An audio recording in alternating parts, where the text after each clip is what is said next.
Alrighty. And now we play the waiting game.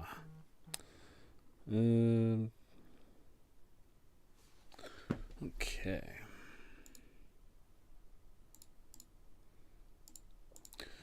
Do.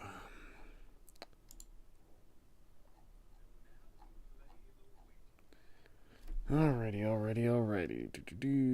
Take a look at that. Going over here. Sweet goodness gracious sakes alive.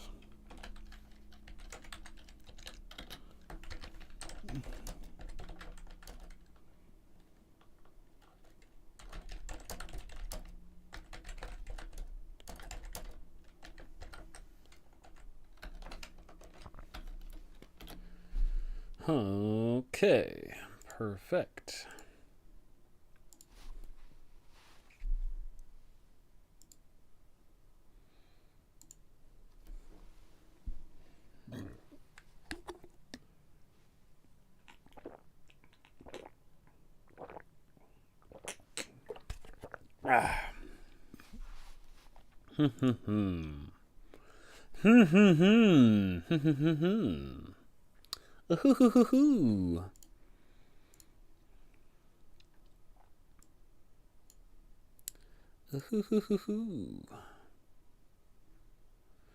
Okay, howdy, Conrad. Howdy.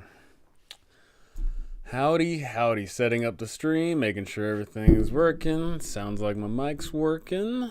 Good stuff. Good. Sending out that and looking at this and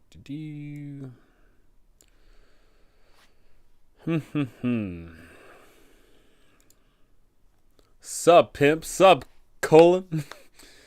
You know it's hot out here for a pimp. In a way that shows my age because I don't think young people would get that reference. I don't think they would. Man, that's sad. That's sad that like rap is old. It's so weird to think of like that, you know. Rap is old. Oh, that's so strange. But I guess that's the cold hard truth of the matter, isn't it? Like, oh man, how the time flies, huh? You know, like I'm sure like all the rock people, you know, must have felt the same way. I'm sure all the metal people felt the same way. I'm sure all you know what, grunge in particular. I'm sure all the grunge people are looking back and being like, "Wow, grunge is real old now." It's like it's funny to think like that. Oh, the music is incredibly like fascinating to me. It is without a shadow of a doubt one of the most interesting topics that I know nothing about. Music in regards of not only its composition and how it's formed and how it's created, but also the history of music itself and how that defines not only like our civilizations, but also like, you know, going down to the nitty gritty of like cultures. There's a lot of fantastic stuff to look at with music, but I've just never personally taken any classes on it or actually talked too deeply with anyone about it. But there's a lot to dive in there with that. I'm just not a big music nerd, I guess. Alrighty, so as I send out some invites for some people and do some things, I want to talk about a thing that I'm writing up. So, if you followed me for a little bit and you kind of like heard me here and there and everywhere, you hear me talking about a bunch of things that I'm writing.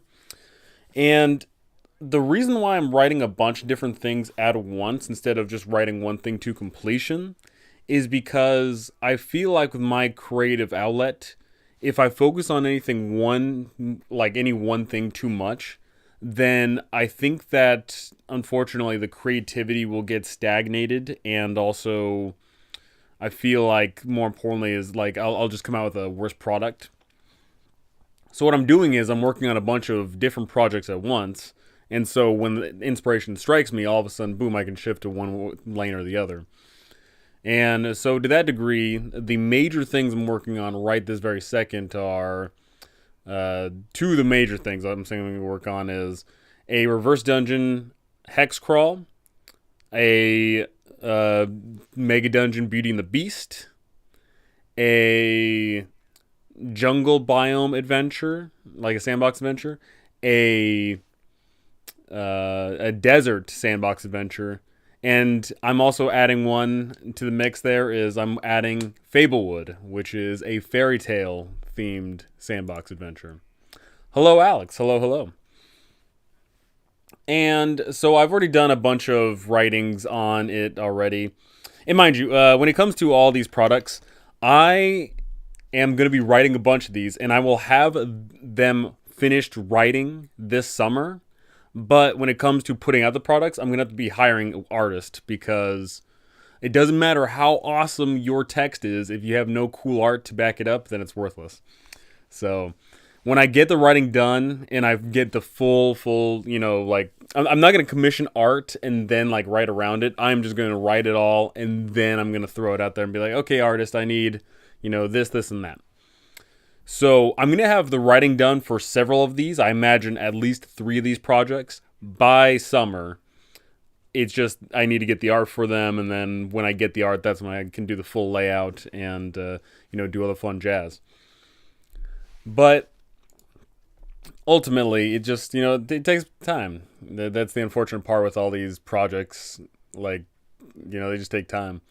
I could be pumping out little products here and there and everywhere. I could be making small little adventures, and I could be making small little sandbox things, and I have done that before, but I just find that I think I need to focus on a little bit grander scales. So to that degree, I wanted to show off some things that I'm working on here. Let me show off basically like little synopsis eyes, I guess, of some of the project that I'm working on here. As I pull this up, OBS is hard to work with. Here we go.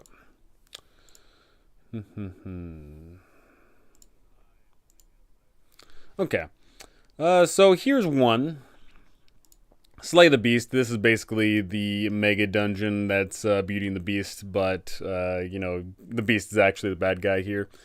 I've got, now that I'm actually looking at this, I've got the backstory down. I'm working on magical paintings and mirrors and how they all function, magic wigs and makeup, how they all function. I've got black powder weapons, because it's going to have basically, early, fun Renaissance style gunpowder weapons. Got a time tracker. I don't have rival adventuring groups yet. I'm going to have a custom character sheet made for this campaign. I know that. I've got the starting town. I've got the starting town, and I've got the names of all of the NPCs, but I don't have the personalities in regards of like nice little write-ups of all of them. I've got a mechanic where in this campaign where you, as you get gold from the castle, basically that attracts more people to the town, and the town is going to grow and flourish. So it's not going to just be a stagnant, oh hey, the characters bring back 1,000 gold, and then nothing changes. Like, people are going to hear that. The people that they're selling them to are going to get richer, and that's going to expand all their products, and it's going to be an evolving game over time. I've got henchman quirks, so as you hire henchmen, they're going to have some fun quirks. Like, you could hire someone, and one of their quirks could be that they're fidgety. One of their quirks could be they're missing an eye. One of their quirks could be they're actually a prince in disguise, and they're totally going to hook up the party if they're nice to him, kind of thing.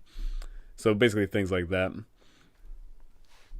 I've got a rumor table. I don't have quest in particular yet. There's an extreme weather system, so as you're going to this castle, it's going to be, if it's summer, then it's going to be like scorching heat. If it's going to be winter, then it's blistering cold, etc., etc. When morale breaks, if your hirelings, run away, then something bad could happen to them. The beast anger condition, as you are traveling around this castle, then If you are jacking things up and just making a mess of the place, the beast is going to get angrier and angrier until eventually something bad happens. Castle staff. There's going to be a whole bunch of mini bosses floating around the dungeon that you get to fight, and they control various aspects. And that's pretty much all I got so far. So I'm going to be fleshing out a bit more with this adventure. Going to have some great times. I love black powder weapons in RPGs. Yeah, and one thing that's really important about this one is my black powder weapons are very much so going to be alongside bow weaponry. So they're not just a flat out upgrade. They are different. So the black powder weaponry, what it is it gives you a plus to the hit like against armors and various aspects. So basically like Ren's armor in a sense. But then it's going to have the drawback of it takes a little bit longer to load. So basically the offset of you guarantee the hit, kind of the hit, air quote, but you're not shooting as much. So got a bunch of fun things like that. So this is my Slay the Beast adventure. My God, this one's way bigger. A Long Way Down to Little Hope. So this is my reverse Mega Dungeon Hex Crawl. And this one in particular is you start off, you're walking down the road, you get teleported to the bottom of the dungeon, and then now you are joining hundreds, if not thousands of other people at the bottom of this dungeon, and you want to crawl your way back up. So this one, let's take a look here. I've got the intro, history. I don't have the religion and God fleshed out. I don't have the personalities fleshed out for this either. The hex crawl method. So basically, as you are exploring this place, there's ruins, there's monster biomes, alien, foreign entity biomes, things of that nature. Random monsters, depending on which floor of the dungeon you're on, there's different monsters. I'm gonna have to make some runes generation tables. I need to make a relationship chart between the NPCs in town. I was thinking about that. Maybe I won't end up doing that. Maybe that just makes it too mechanical for the roleplay. I'm still dabbling on that. New treasure types. So I'm going to have, basically this was a dwarven rune. So I'm going to have like dwarven rune stones floating around the place. Factions of the dungeon. Each floor has different factions. There's such things as Okrin, which are basically orcs that have been tainted with demonic blood. And there's, I'm trying to think of all the other 20 some odd factions in there that are pretty prototypical of adventurers here. We've got, troglodytes and mushroom pygmies and, just all the various spiders and, a whole bunch of fun things like that. I need to come up with some like in-game content in regards of like, besides just trying to escape the dungeon, maybe there's some other special events going around in the dungeon. I need to come up with a floor-by-floor plan. I got a bunch of things I got to work on for this one. Yeah. So I got that going on. Oh, and in addition to all these adventures that I'm writing, Black Powder takes longer to reload, yeah. So in addition to all of these adventures that I'm writing, I'm also working on my own RPG. So this RPG is going to be OSR adjacent in that it's not like banking on the super duper high fantasy of you get 27 features on your character sheet. No, I want to keep it relatively simple. I want the character sheet to be actually readable and not obtuse. And so some things I'm looking at for this game system, which is currently titled The Horrors Below, but potentially dark and brighter. I'm still, debating on it. One, your stats are your HP. So in this game so far, I currently only have 4 stats, which I think I'm going to keep. Strength, agility, will, and personality. If the monster goes to claw you in the face, that takes away from your strength. If the psionic being blasts you with its mental powers, it's going to sap your will. If the vampire casts its hypnotic pattern on you, then it's draining your personality. Things like that. And I think it's a lot more engaging because, one, I hate Constitution. I think Constitution is just a terrible stat in the game. I think it's boring. It doesn't add to anything. It's just not fun. It just doesn't, add any sort of relevance to anything. But two, and far more importantly, is it actually does reflect what is going to attack you. It makes sense that if the dragon, all of a sudden scratches you, then it takes away from your strength. But if the dragon looks at you and cast a mind-altering, reality-warping spell, then it's going to affect your personality. I like that difference between the two.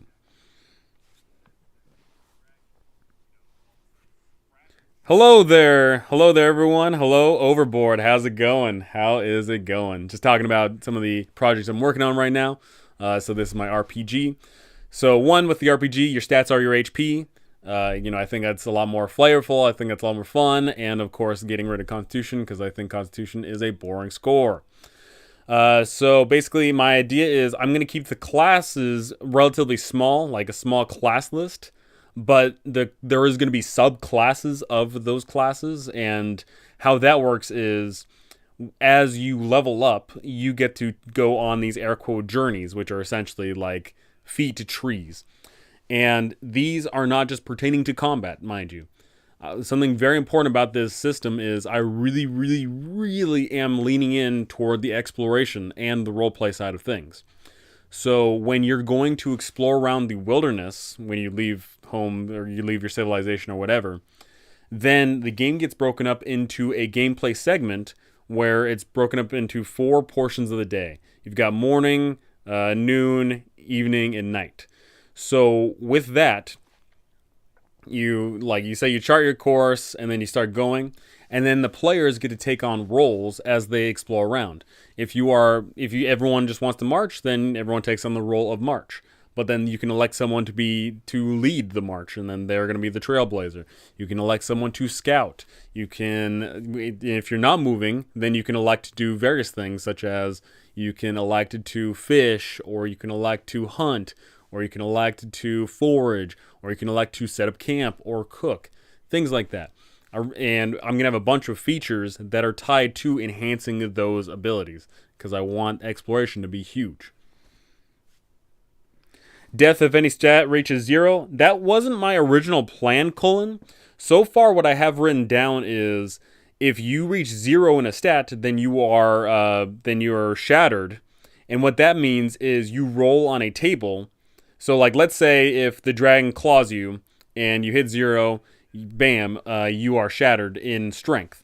And what that'll mean is you roll on the table for strength being shattered, and that table could be a number of things. That table could be, oh, hey, you, like, take, the most extreme on that table is you die, but then there'll be other various things such as, you take a -2 to strength for next several days, or it'll be, you cannot run for a little while. You cannot wield a weapon, like one of your arms is jacked up, so you can only wield one weapon at a time. Things of that nature. So my idea wasn't to have death at 0, but there is 2 ways you get death outside of rolling for it on that table, and that is if any one stat reaches a negative enough number, or if 3 of your stats reach 0. So basically, it wouldn't, like, if the dragon breathes its fire breath on you when you only have 1 stat and it blasts you outright and it does a tremendous amount of damage, then yeah, you're outright dead. But if you were at full health and you go down, then, I don't want you to be dead outright natively.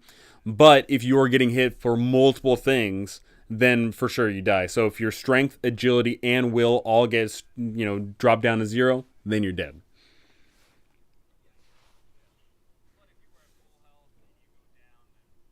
So death is literally on the table. Nice. Absolutely.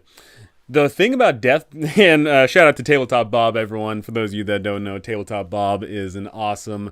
I failed to say I don't want to fail to say D&D YouTuber, but he is a D&D/TTRPG YouTuber who covers various things such as the modules. He runs a bunch of things. He plays a bunch of things, and he's actually now getting into Call of Cthulhu. I just saw.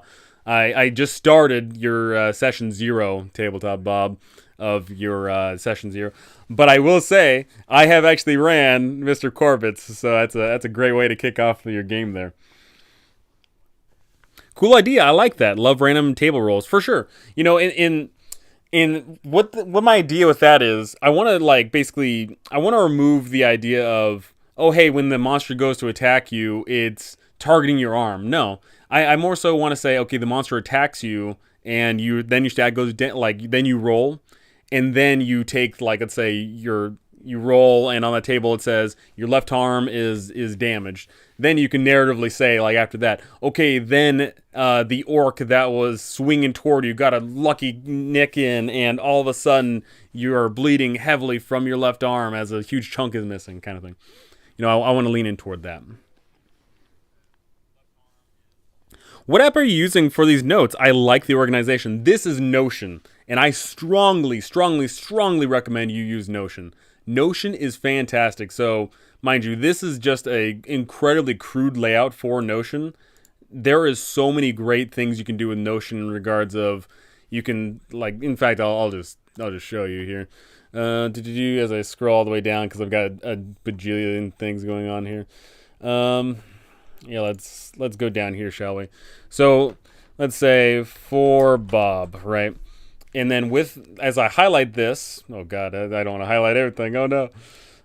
As I highlight this and don't mess it up for everything here, you can do a various number of things with it. You can change the text to different headings, to pages, to-do list, numbered list, quotas, headings, columns. You can make it a link, so you can have you can make like a campaign page, and then you could have, okay, like I'm gonna write the session notes for sessions 1, 2, 3, 4, and 5, or I could have it be, okay, I'll have like on this homepage here, I'll have this dungeon, and then I'll have this world building thing, these NPCs, etc., etc. You can comment on them, you can bold them, you can change the color on them. I'm typically boring. I'm perfectly fine with black and white, but changing the colors on things is fan-frickin-tastic. Just this Notion is freaking amazing, and I'm so glad I discovered it a while ago, but it makes taking notes for not only session prep, but also for various work projects, it is so freaking good. And mind you, it's free. If you want to pay for it, you can, and when you pay for it, I believe what that means is you can share it with other people, which is pretty cool. But if you don't have the need to share for it, then, it's free and it's awesome. So, yeah. Like, let me... Oh, God. Oh, boy. Alrighty, yeah, so let's turn this into a toggle list here, and then it says, for Bob, run more COC. And then if you don't want to stare at run more COC all the time, you just click on it and boom. You don't have to look at it. You just look and say, okay, so like for my character, I'm going to have a bunch of notes here, and then boom, you just click it, and you can, it is so fantastic. It is so good. I will check it out. Always looking to organize myself. Yeah, it's way too good. Like it is incredible how they get away for making this for free. And not only that, but also they just came out with an AI for this. I have not tried the AI out for it yet, but supposedly the AI can basically help out with not only writing projects, but also very importantly is organizational it can help organize and all that fun stuff. So it's doing good.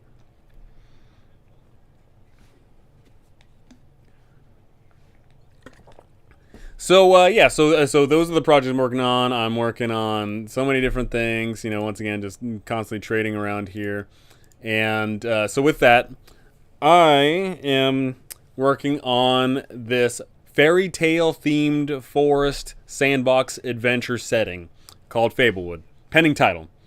I've also got the idea in mind to call it Witchwood, Fairywood, or Feywood, something along those realms. Fablewood, I think, is a very solid name so far. But yeah, so that's what I'm working on right now. And also, it is raining incredibly heavily where I live right now.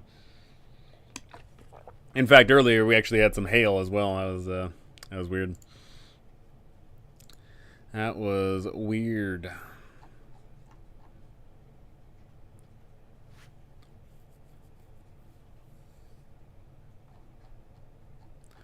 Okay, so with that, Fablewood. Okay, so My idea with Fablewood is it is going to be a hex themed setting, and my idea is that it's predominantly a forest, because every good European fairy tale takes place in a forest, because why wouldn't it, right? Basically, my idea is that there's going to be several prominent little towns and castles and little adventures. My idea is specifically though is that each and every hex has at least one, if not two, things going on with it. Every single one. So I am in serious debates as to how big this place is going to be, because basically that essentially locks me into how many things I have to write. I don't want this to be a hex crawl themed adventure or setting where there's a whole bunch of air quote dead space. I don't want that to be the case. I want this to be where no matter where you start, no matter where you go, no matter what you do, there is something worthwhile to be done there. And so basically I've been I don't need to figure out the map right this second. Like, I can work on plenty of other things on the side, and of course do little write-ups on like other hexes and whatnot. But I do want to figure out how big I want this thing to be, because if I have anywhere between 1 to 3 things on each and every hex that are like, mind you, when I say 1 to 3 things, like, they don't have to be like major things. Like, it could be as simple as, oh hey, on this hex there is a well in the woods, and when you're by the well you can hear singing. It doesn't need to be any deeper than that. There doesn't need to be some major, super crazy, awesome quest tied behind it. It could be as simple as that. But I do need to figure out how big it's going to be, because I imagine that a lot of the writing isn't going to go into each and every hex. A lot of the writing is going to go into specifically the towns, the factions, and the dungeons. Because, of course, there's going to be some dungeons, hidden around here, which the dungeons are going to be part of those 1 to 3 different things that are going on in each and every hex.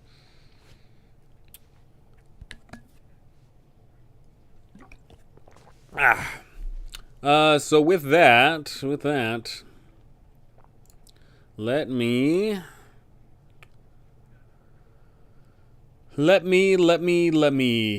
Okay.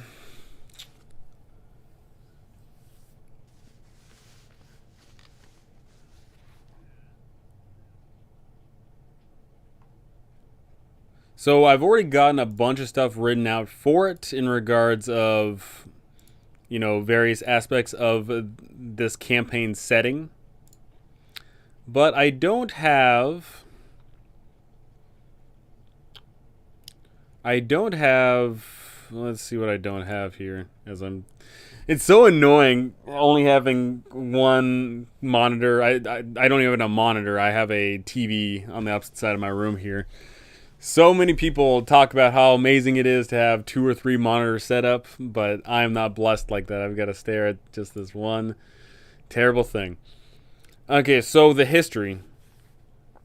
So my idea for the history of the Fablewood is something along the lines of this.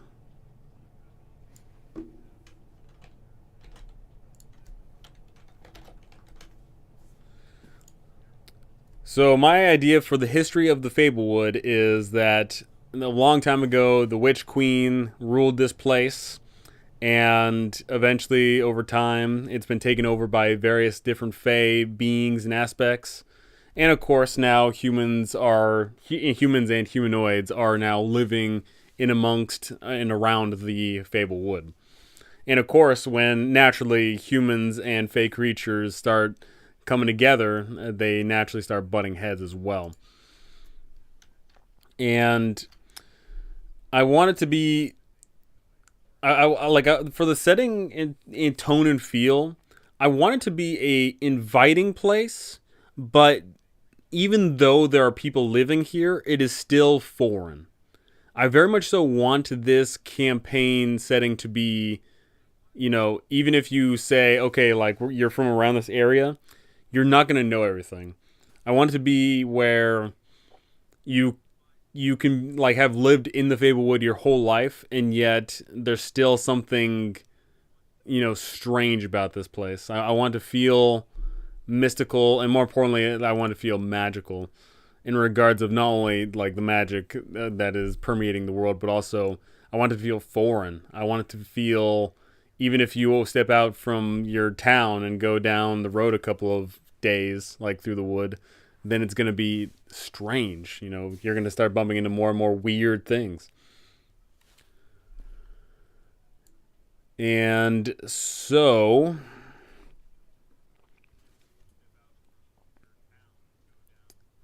yeah, so basically I want to be very much so, the fairy, the fae, the fable of this place is definitely lending itself to making this place feel weird. Wow, thanks for the tip on Notion. This is awesome. Yeah, absolutely. Yeah, Notion is absolutely the way to go. Notion is fan freaking tastic. So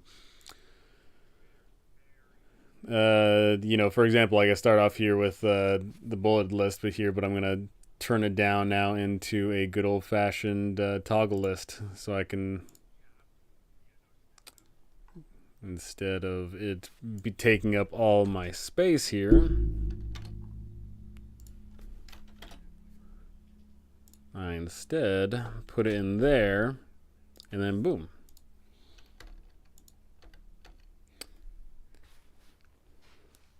Some kind of Miyazaki-like creatures around the next bend? Absolutely. I definitely want there to be... Not only do I want there to be just strange, weird, new creatures, but I also want there to be the creature that but with a twist. I very much so, like, a per example I have is I've already got an idea for, like, an encounter that is... Or not encounter, but specifically a special thing on a hex is... outside of a town, there's a bridge... And there is a happy old troll that lives under the bridge. It's not a grumpy old troll. The troll does demand a tithe to cross the bridge, but the troll doesn't necessarily need gold. You can perhaps feed him or give him something in particular. And also, very importantly, is in essence, he does protect the town because he prevents the baddies from crossing the bridge. So I want, just fun little quirks and twists like that. Right?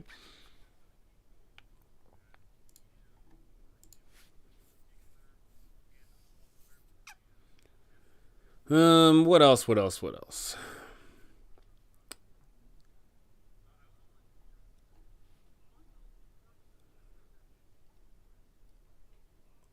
Um, One of the major things I want too is in regards of I say weather and slash seasons. So one thing in particular I really want is there is not going to be the traditional 4 seasons. Oh look, I just highlighted it and it says Ask AI. I'm gonna be testing this out with all y'all. Let's see. Let's ask the AI. What's it gonna be about? Ask the AI. Improve writing. Fix spelling, grammar. Make shorter. Make longer. Change tone. Wow. Okay, I'll have to write something up there and see how that works out there. Simplify language. That's cool. Some translate. Translate's pretty cool. Summarize. Explain this. Continue writing. Draft with AI. Brainstorm ideas. Okay. You know what? I'm actually gonna try this out right now. Let's try it. So, yeah, let's try this out right this very second, shall we? So, where is it? Toggle. There we go. There are more than 4 seasons in the Fablewood. In addition to summer, spring, winter, and autumn, there are... let's see if the AI can do this, shall we? Ask AI to... what do we want to do here? Creative story, press release, social media. Apparently there's more too. Poem, to-do list, meeting agenda, pros and cons list, job description, sales email, and recruiting email. Not quite.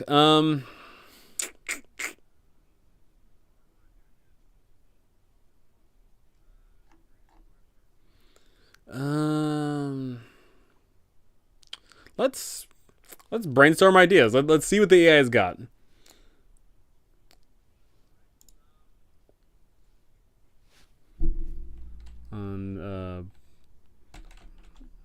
Brainstorm ideas on making more seasons for a fairy tale themed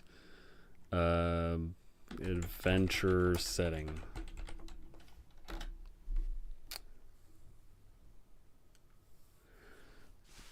Okay, wow, it spat out a bunch. Okay, here's some ideas to create some seasons for a fairy tale themed adventure setting in Fablewood.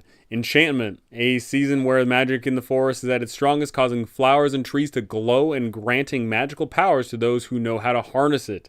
Harvest, a time when the creatures of the forest gather their food and prepare for the winter, and when adventurers can help the harvest or defend against creatures that would steal from their stores. That's kind of boring. Fable, a season where the stories and legends of Fable would come to life, bring mythical creatures and characters to the storefront for the forefront of the adventure. That would be cool, but I've already got that going on, so that's not going to fit here. Twilight, a season between day and night where the forest takes on a mysterious and eerie quality where the boundaries between the living and the dead blur. I like that. I think that's totally baller. And Renewal, a season of rebirth and renewal where the forest is covered in new growth and creatures of Fable would celebrate new beginnings. I dig that. Okay. Yeah. Notion was already baller, but I mean, this is fantastic. Like, this is just hecka good. Let me check my notes exactly what I had written down for the other seasons. I had the idea of adding a weird and a what was the name of the other setting or no, other season? Let me.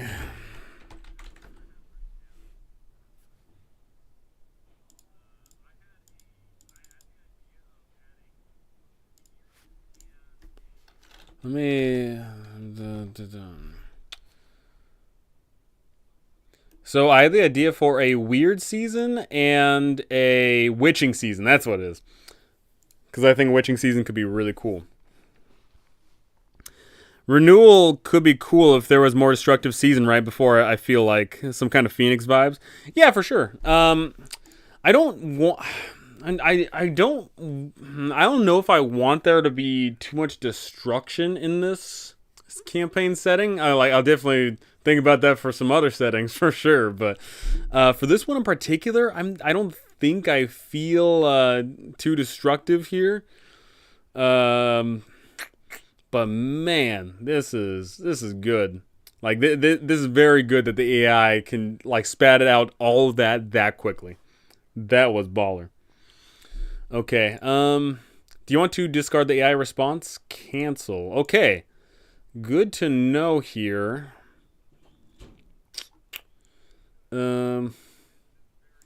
Let's ask it.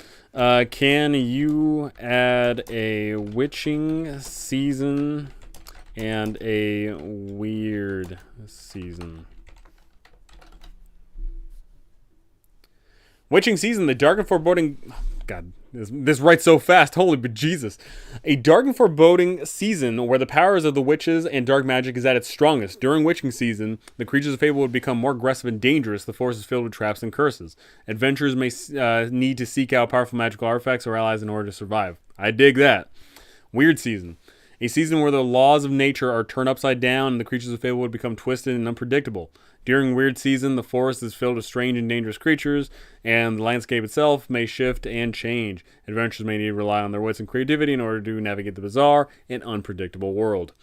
These seasons could add an extra layer of challenging intrigue to your adventure and provide opportunities for your players to explore new facets of Fablewood's rich history and lore. Look at that. That's baller. So my question here is, how do you implement this? Replace section, insert below, make longer, continue writing. That's fantastic. Insert below. Let's do it. That's good. Okay, I am glad I tried that out just on a whim there. That is fan-friggin-tastic that the AI writing is already this solid. Mind you, the AI writing isn't 100% perfect, but I mean, this gets me started, right? And that's the important part is this. I put in, like, I just asked, hey, can I add more seasons? And all of a sudden, boom. It's like, okay, you know. I mean, I already had the idea for the Weird Witching season, but whatever. You know, like, it is just so good. Oh, I love it. Okay. Okay, I'm glad I've got this going on here. You know, let's just throw it out here, shall we? Let's just see how far the AI can really take us. Let's try curses here. Press space for AI. Okay. Ask AI to write. Can you come up with, let's try it, 20 unique curses that can be used in the Fablewood adventure setting? Let's see how far the AI can take us here. AI does not allow AI does not allow content that is harmful or illegal. Okay. That's actually that actually really gets in the way of creating tabletop role-playing game content. Wow, because you know, obviously we understand that tabletop role-playing game content is not dangerous because it's, you know, we're talking about the danger in the game, but obviously it's not tracking that. So that is unfortunate. Okay, that is definitely something to consider here, is you cannot get the AI to make dangerous content. Oh, that's unfortunate. That's unfortunate, but, you know, I mean, we can still keep the ball rolling here. You know, I've already got a bunch of ideas on you know, curses anyway. Fun fairy tale curses. Let's try this, shall we? Let's try, as I scroll through a bunch of things. Alrighty, let's try this. Nope, I gotta ask the AI. Here we go. Can you give me 10 10 I don't want to say hexes because that might confuse it with, like, I put a hex on you. Can you give me 10 adventure locations or unique landmarks for the Fablewood fairy tale setting?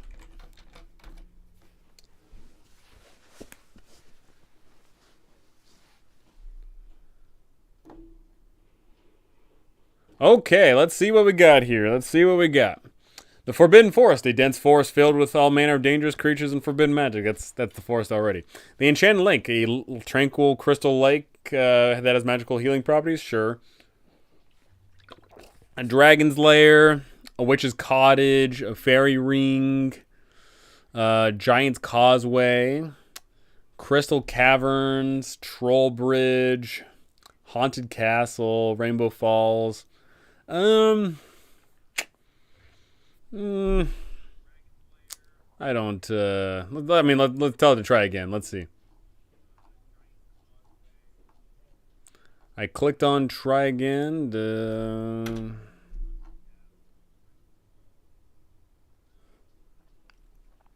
Okay, I clicked on try again, and it looks like it repeated some. I don't know if that was like a glitch or something. The Whispering Woods, Crystal Caverns, Enchanted Garden. Oh, I definitely like Enchanted Garden. Tower of Sorcery. Haunted Mansion, once again. Mermaid's Lagoon. I dig that one. Giant's Castle. Okay. You know, Let's try this again. Let's see if the try again thing continues to do that. Okay. The Enchanted Grove, the Whispering Caves, the Crystal Lake, the Tower Sorcery, Goblin Market. Goblin Market's absolute guaranteed to be put in there. Yeah, unfortunately, it seems like it keeps on redoing some. I wonder if that's going to be improved at some point.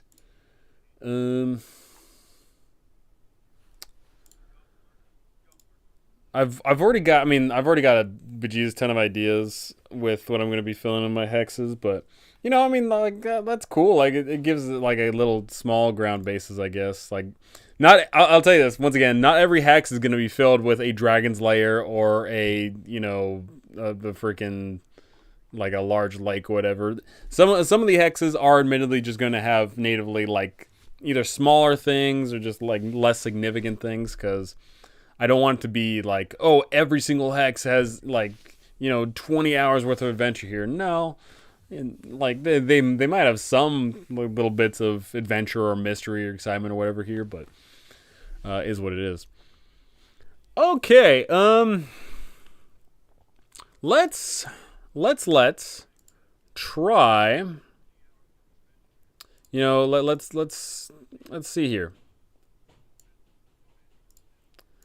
Let's try random encounters.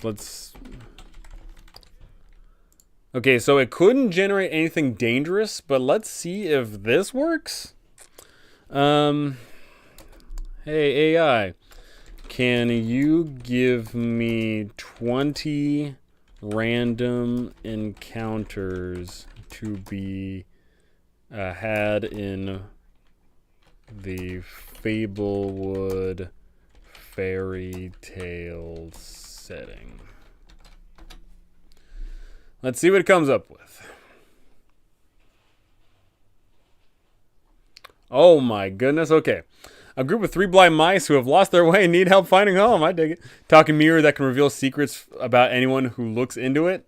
How's that a random encounter? I mean, I guess it could be like as you're stumbling around. Like, it wouldn't be like oh yeah, you're just staying at camp and then a magic, mirror appears.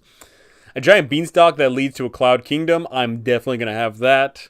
A mischievous pixie who loves to play pranks on travelers. A trio of billy goats who need to cross a bridge grabbed by a troll. A group of singing swans. Fairy dragon. Mermaid. Unicorn being chased by wolves. This is pretty solid stuff. This is pretty magic flute that can put people to sleep or wake them up. It's once again, some of these aren't exactly random encounters, but I mean they're some fonts of inspiration. I definitely am gonna have a haunted castle that is home to a ghostly knight though. But I'm pretty stoked here about the AI. I'm not gonna lie, the AI seems to be doing pretty solidly. Maybe like a pool of water instead of a mirror. But once again, if you're like, there would have to be a separation of random encounters of can they happen if you are just standing still, like i.e. you're camping and you're not moving around. There would have to be a separation of random encounters that come to you or you come to them. Yeah. So I'm already digging this AI. I'm not gonna lie, it's putting in some work here. It's doing pretty solidly.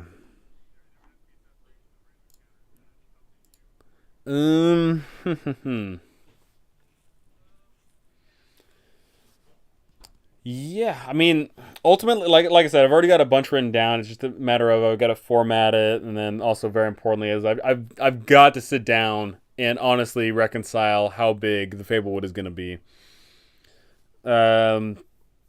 I imagine that by the end of the week, I'll have written out a bunch of like examples of what are on some hexes, and then I'll sit down and actually truly think to myself there, like, oh, how big is this place going to be?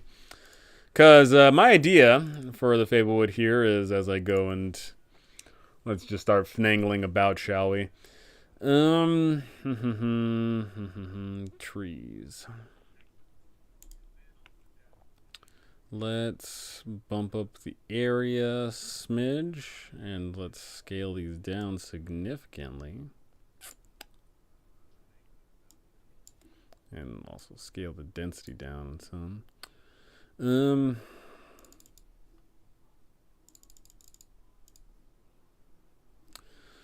Yeah,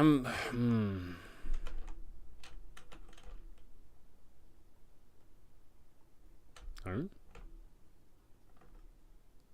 How do you? Oh, there we go. Spacebar. Yeah. I mean, how big is? Oh man, how big is a thing? Let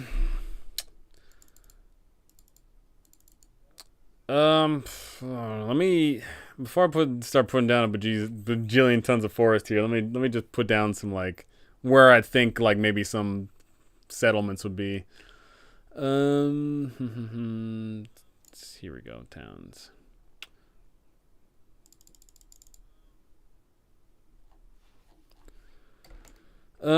So my idea for the Fablewood is, while it is predominantly owned and being lived in and run by a whole bunch of humanoids, predominantly, I'm just saying predominantly human right this second.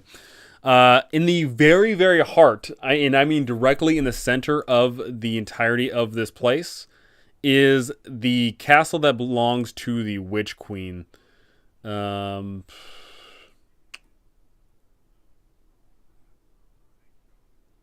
mean, these aren't like anything like necessary. It doesn't need to like look pretty. I just need to figure out like which one I'm going to be picking here for future reference. The Fairy Queen is going to live directly in the heart of the entire place. Let's start off with large castle, I guess. And the whole thing about that is like it's directly in the heart of the entirety of this place. Nobody goes there. It's one of those like taboo things of some people don't even know it's there, and the people that do like think it's there, like they wouldn't go anywhere near because it's dangerous. What's the application being used for the generating? Would love to check it out myself. Are you talking about this map generator right here? This is Incarnate. If you're talking about the text and all that fun jazz, this is Notion. Notion is great for just note taking and just putting all your things into one category and multiple categories, and you can make check boxes and little things like that. You can, let me just write in something new, and you can transform these into just any number of things. You make them numbered list, different headings, different columns. You can set up a bunch of things. You can have them be individual pages. So instead of everything just being all on one page, you can have it linked to another page. So like, let me show you here. Turn into like, let me slay the beast, and like I'll transform this into slay the beast. So if I'm on here, like I'm on Fablewood here, and I'm writing down a bunch of notes, instead of having all these notes on just one big thing, I'll be like, oh hey, I'll click on here, and then it takes me to somewhere else, right? And it just allows you to, and of course it lets you backlink as well. So it is just so fantastic for note taking and organization. And you can customize this a number of ways. You can put in art, and you can change the number of columns and rows. You can change the small text. You can make it full width. You can change just so many number of things, and it's free. It is free. You do not need to pay for anything. If you want to, you can, but you don't need to. You don't need to. In fact, I think I'd have to look again, but I think the only benefit you get for paying for Notion is that you can share your pages with people, which admittedly would be good if you're working on like some sort of team project, or if this is for D&D, for example, like you could create out handouts and hand them to your players so they can review either on their own time or whatever. You can definitely do that.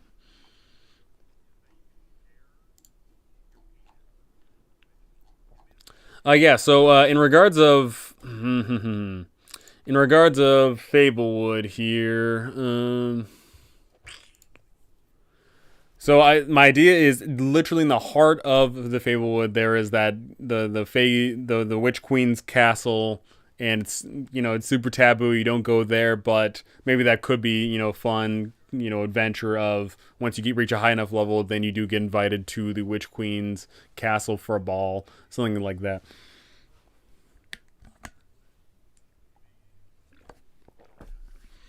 I definitely want to have a healthy number of towns for players to operate out of and meet a bunch of NPCs and outfit themselves and find respite.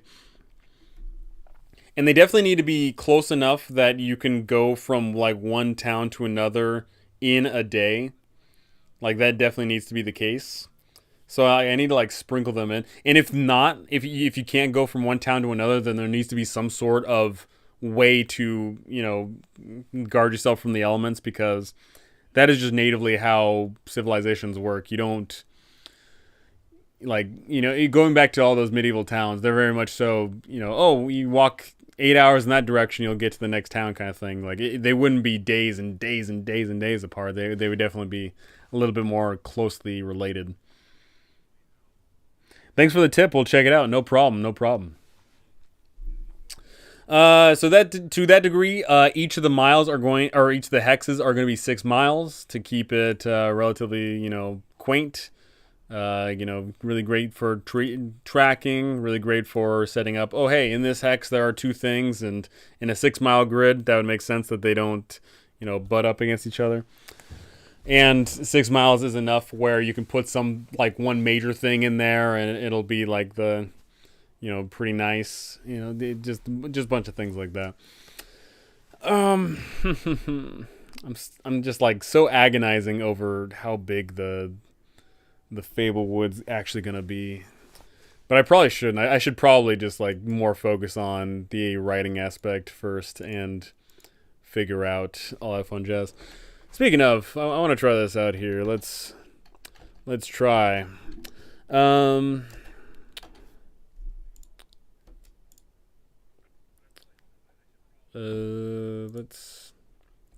Let's try. Can you tell me about 10 unique monsters located in the Fablewood? Let's see what the AI's got. Briar horns, moss goblins, mist wolves, glowing slugs, root walkers, thorn wings, bog trolls, moss dragons, giant spiders, and siren trees. I like those. I like, this is just such a beautiful thing that this AI can really help out. I know, like, I put out that AI video. I don't know if any of y'all saw it, but I put out that AI video, and I definitely got some naysayers that didn't like it because they think that it's going to destroy creativity and all that fun jazz. But I do not see. Gosh darn it! Gotta move them all at once. I definitely see. I definitely see AI as a tool first and foremost. It is very much so. You get out of it how much you're willing to put into it. Obviously, that seems very, very small, what I just did. I just said, hey, what are 10 unique monsters to the Fablewood? And it gave me some pretty cool results here. But ultimately, like, I would have to go in there and I would have to further inquire, okay, like, what are the history of these monsters? And then I've got to figure out the stat blocks, and I got to figure out, how they relate, and how, there's a bunch of things to figure out. It's not just as simple as just one button click. I've seen there is some things where it says, hey, just create a one shot for D&D 5e and it does it for you. Like, that's fine and all, but I know for a fact that with a combination of both human ingenuity and the AI's touch, it is absolutely going to be the way to go for sure. Oh,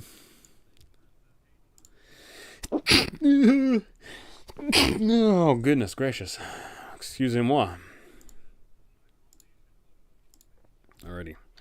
That is awesome. I mean, like, god dang, just like briar horns, right? Like, you know, deer people, deer tree people. Like that's cool. Moss goblins. Like I'm gonna have the goblins, then I'm gonna have the moss goblins. I'm gonna have the regular wolves, and then I'm gonna have the mist wolves. I'm gonna have glowing slugs. I'm gonna have the root walkers. I'm gonna have the thorn wings. You know, just simple stuff like that. It only takes a little bit to go a long way. Like Siren Tree. Siren Tree is a great example. Like that's not. None of these are brand spanking new, right? Like the AI didn't come up with these things that are just absolutely, you know, cutting edge. No human being has ever thought about it, but it's just spitting out in a unique way. I totally dig this. Okay.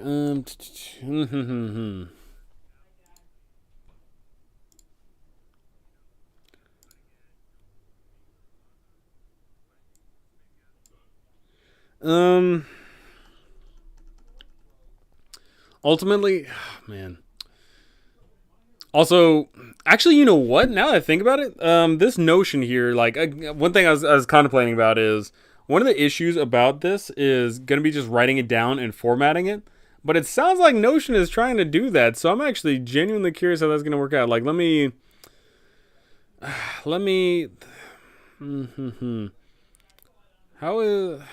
How do I summarize, translate, improve writing, brainstorm ideas? I'm gonna do the brainstorm ideas thing. Meeting, essay, creative story, press release, social media post, outline. No, not write an outline. Blog post, brainstorm ideas, simplify language, change tone.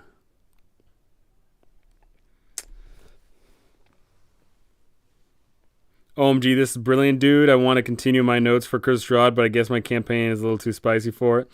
But it did give me a couple of fun lists, including some cool, creepy children's toys I can have strewn about the place. Yeah, like, that's the thing, right? Is like you tell it, hey, like I want some creepy toys. You know, work on that. It'll spit out for you. Like this AI stuff is just—it's amazing how incredibly quick this is like come out in the limelight and how strong it is. I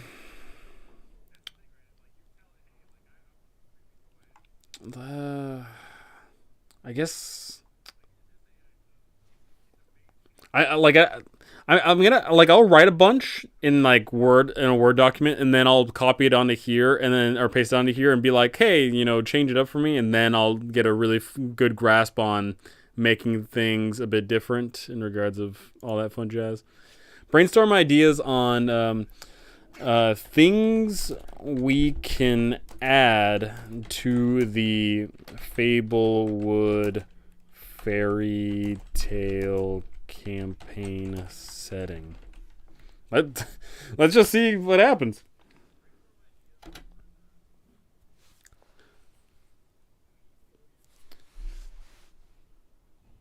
Sweet God, what? Wow, okay, religions, hex crawl method, factions, towns, oh, goodness gracious sakes alive. Okay. I mean, like, that's introduce new spells that fit the fairy tale theme, such as spells that turn creatures into frogs or to summon helpful animals. Magic items that fit fairy tale themes, such as a sword that can cut through any material or a cloak that makes the wearer invisible. Like, I mean, mind you, those aren't new magic items, but I mean, like, still, oh my gosh, this is just way too good here. So let me. Let me put it over here. Oh, gosh darn it. I always forget that they don't come wholesale natively like that.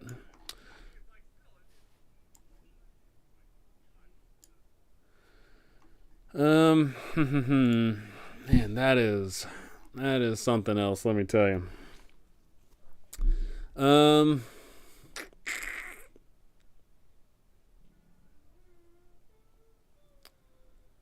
Yeah, this is just it in a way it's overwhelming, like how good this stuff is. Let me tell you, it's awesome. Um,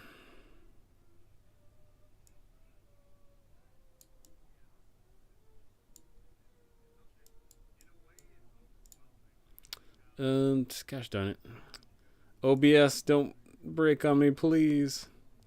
OBS, please.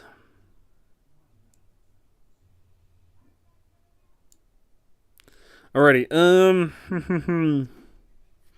Let's take a look, shall we? Yeah, I'm just gonna ask it to brainstorm some more things. Let's see.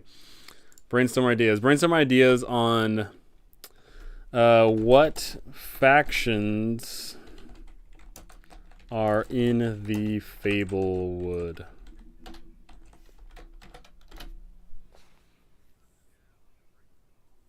The Forest Guardians, the Iron Knights, the Bandit Brotherhood, the Council of Wizards, the Goblin Market, the Wolf Pack, the Queen's Court, the Wild Hunt. There we go. Bringing the Witcher in here, I see. Although, obviously, the Wild Hunt isn't original to The Witcher, of course. Brotherhood of the Stag, the Cult of the Dark God. These are like pretty par for the course, I'd say. Like nothing spectacular about any of these. What I'm looking at.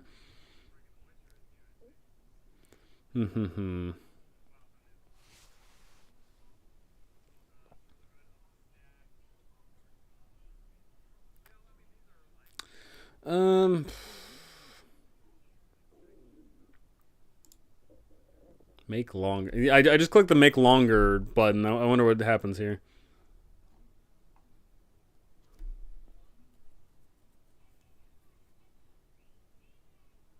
Did you just like format it, or did it actually add anything? Okay, let me go back here.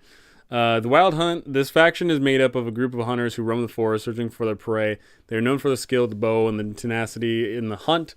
They are often hired to take down dangerous beasts or to track down fugitives. What happens if I click the make longer button? Does it actually make it longer, or is it just formatting it differently?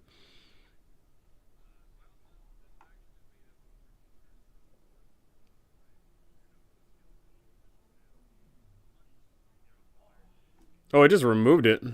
That's interesting. So I clicked the make longer button, but it seems like instead of making everything longer, it instead rewrote it. Okay.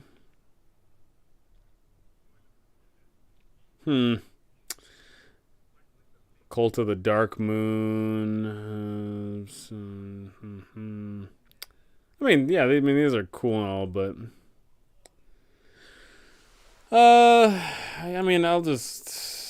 just keep them, and then I'll throw them in the factions department here.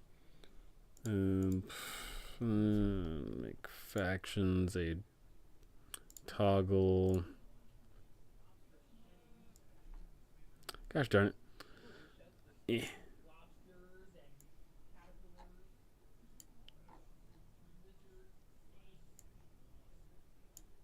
Gosh darn it. Okay. Now I'm going to grab it.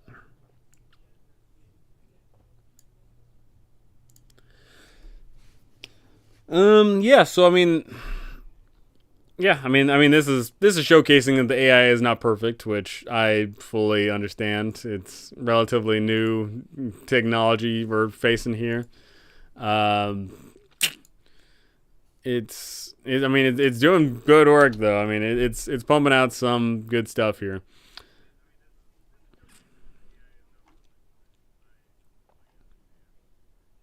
It's funny though that it says introduce curses, and like I tried to get it to do curses, but then it said, hey, it can't do like dangerous things. So let me try that again. Let me see here. Can you make 10 unique curses for the Fablewood setting?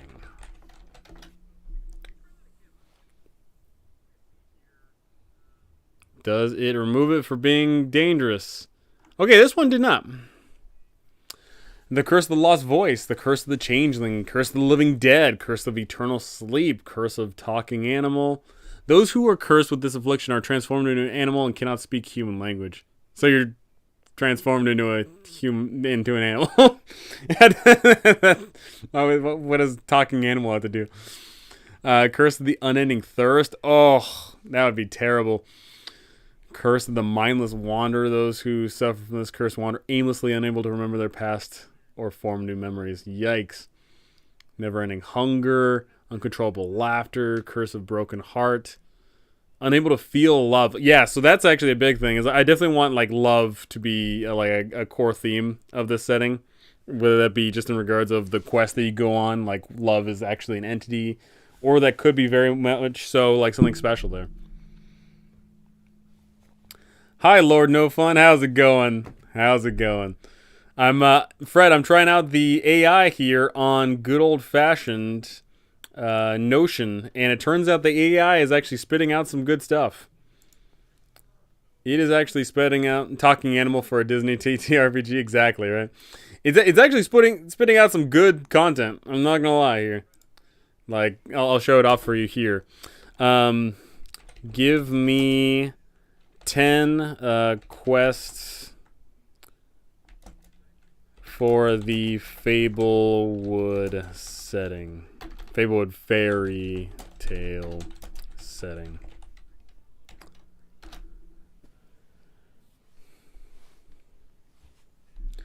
Alrighty. Retrieve a group of lost children from the clutches of the Liquid Witch. Investigate a haunted castle and put the restless spirits to rest. Cool. Recover a stolen family heirloom from a thieving band of goblins. Help a group of fairies reclaim their home from an evil sorcerer. Stop a group of trolls from blocking vital trade route through the Fablewood. You know, just simple dumb things like that. This one is, I mean, obviously I didn't ask it for much, so it didn't give me much. So let's close that out here.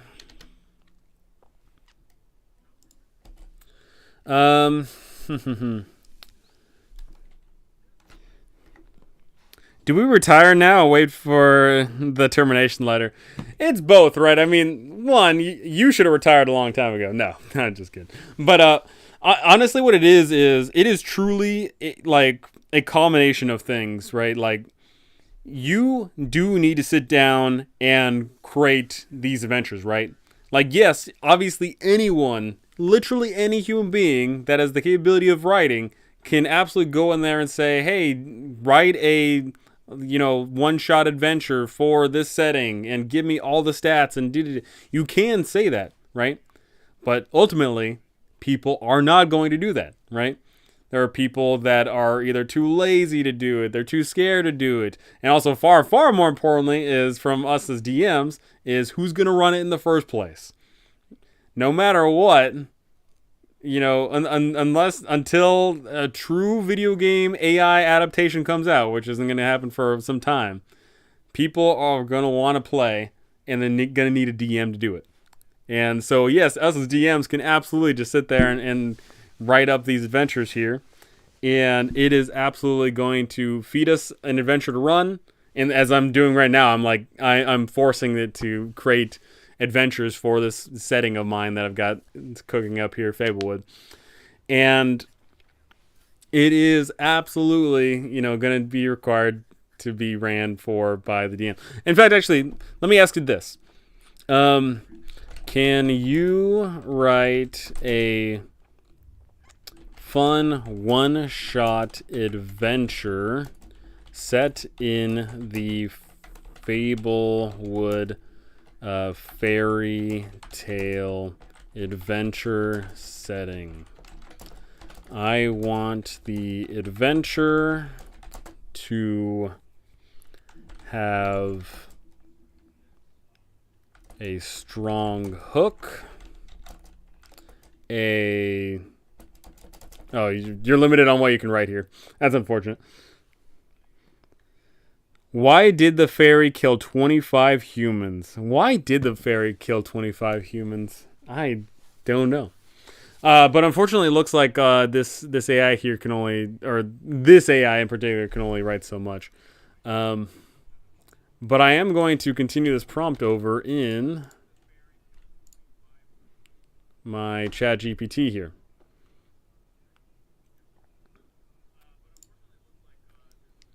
Alrighty. I want the adventure to have a strong hook, a unique dungeon environment,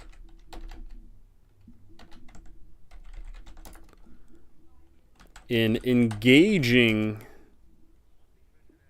set of monsters, and a villain with a fairy tale twist. Alrighty, let's see what the Chat GPT has to say. Where the unfortunately the Notion AI fails because you can only write so much. The Curse of the Sleeping Prince. Hook. The players are hired by a wealthy nobleman to investigate the mysterious disappearance of her son, the prince of a neighboring kingdom. The prince was last seen riding his horse into Fablewood, and the nobleman fears that he may be fallen victim to one of the many curses and enchantments that permeate the forest. Dungeon. The players will venture deep into the heart of the Fablewood, where they will come across a large crumbling castle surrounded by thorns and vines. The castle is the former home of the Witch Queen, who once terrorized the Fablewood. Inside, they will navigate a maze of hallways and rooms filled with traps, puzzles, and dangerous creatures. The monsters. The castle is filled with enchanted creatures, such as living suits of armor, animated gargoyles, and giant spiders. The players will encounter a group of hostile fairies that have taken up residence in the castle. The villain of the adventure is the Witch Queen herself, who has thought to have been defeated and banished from Fablewood years ago.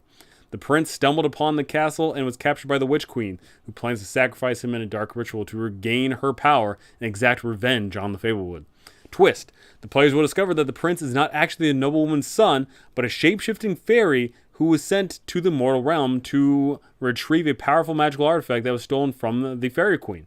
The Witch Queen also desires the artifact, and the players will need to decide whether to help the fairy or ally with the Witch Queen in order to claim the artifact for themselves. Outcome. Depending on the choices the players make, they may be able to save the Prince Fairy or defeat the Witch Queen. Or they may be seduced by the Witch Queen's power and become her loyal servants. In any case, they will leave the Fablewood with a newfound appreciation for the dangers and wonders that exist within its borders. That right there is fantastic, right? This is a fantastic fairy tale quest. You know, that is just straight up, you know, just classic fairy taledom. It is just I hate to say simple, because simple sounds like it's, you know, derogatory, but this is not just simple, right? This is fun. Your players get told to go on a quest. They go into a strange new place, a strange new world, discover strange new things, fight new weird monsters, and then at the very end, they're faced with a choice. And that choice is dynamic, right? Like, that's fun. If you're like, this is just a one-shot adventure, of course, or just a single adventure. But in fact, actually, can you write a fun one-shot event? So I told it to write a one-shot adventure, but this will drastically lead further on into the campaign, right? Because if you ally with the Witch Queen, then that adds a whole bunch of like avenues to navigate around the world, because you're now allied with the Witch Queen. Versus what happens if you ally yourself with the Fairy Prince? Maybe the Fairy Prince has some fun things going on. Like, there's so many good things going on here. Oh gosh, do you want to discard the AI response? Yeah, discard this. Yeah, so honestly, this the age of the AI has come. and I'm all for it. I praise our AI overlords. I am perfectly okay with our AI overlords telling us what to say and what to do because they're helping me out right now, and that's baller. Once again, they can't do everything, but they laid the foundation down so solidly.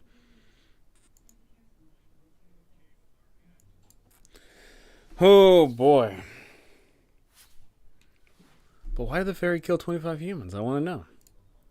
I want to know. The age of man is over. The time of the AI has come.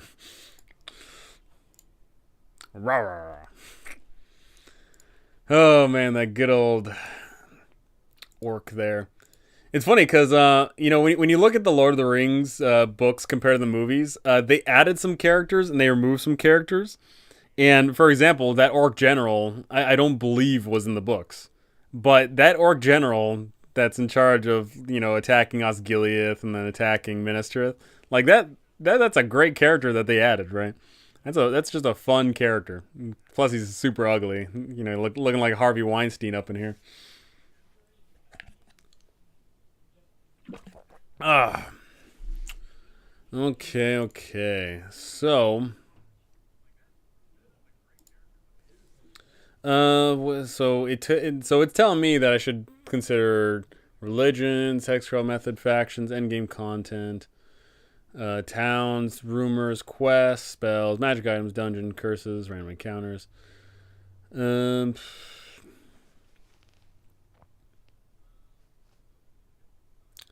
did not suggest adding new monsters? Really? That's interesting. That's interesting.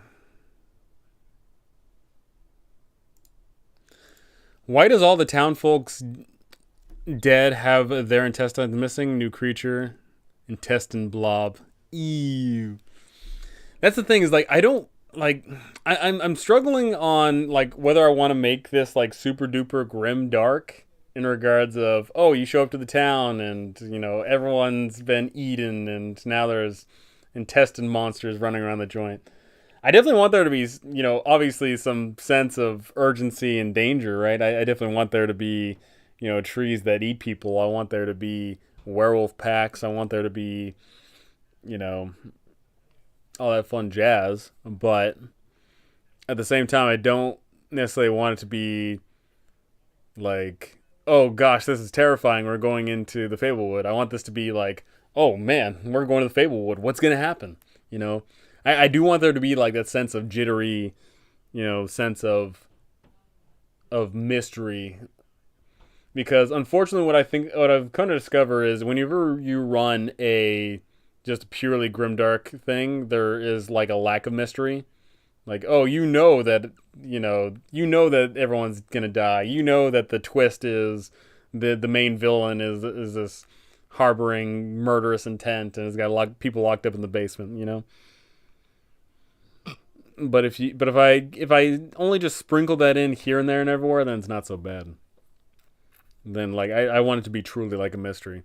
Like there's no mystery in regards of like you're going into like fairy tale land. Like that's not a mystery. But what is a mystery is you see a pair of teeth and eyes in the darkness and then disappear and then reappear. Like what is the Cheshire Cat doing? Is the Cheshire Cat actually helping you? Is he luring you into a trap? That's the kind of mystery I want. Oh man. The main villain was behind the murders all along.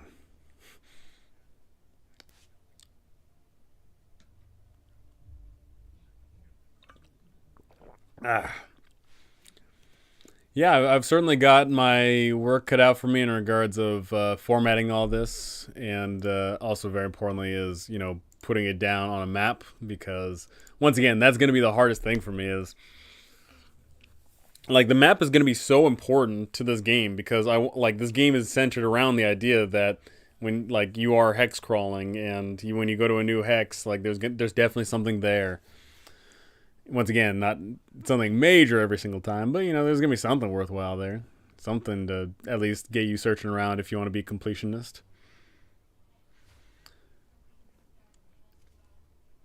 And also, very importantly, is like when I have the map drawn up, then I can really realize like how the factions play with each other. I also, oh man, it's so annoying. Like, gosh darn, I need to figure out what the scale of the map's gonna be, because I'm also gonna have there be a bunch of like lakes and rivers and whatnot. A bunch of rivers for sure, but definitely several lakes. Like let's say if I have subtract like a lake there and a lake here and a lake there.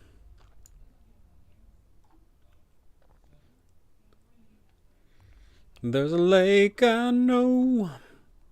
And then for how big do I want these things to be?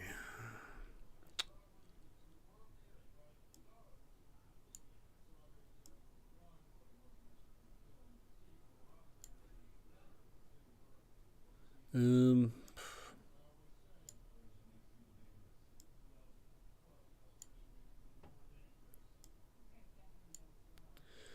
um,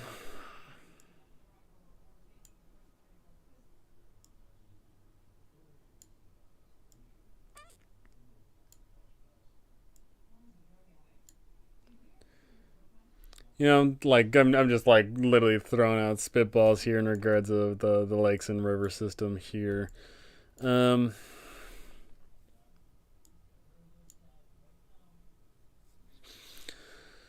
um,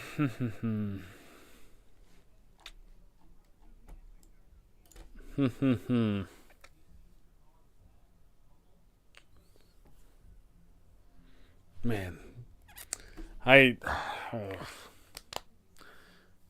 How many hexes are gonna be in this game? That is the real question. How many hexes do I want to sit there and write for? Once again, not writing for. Like if I have like let's say 100 hexes, it's not gonna be like 100 super duper amazing multi page places. No, it's just on this hex there is the well and there is a crumbling tower. On this next hex there is the henge that's shaped like the fairy queen, things like that. Maybe the mystery is the fairies are ripping out people's intestines at night. The nice little fairies. Too many murderous fairies. Too many.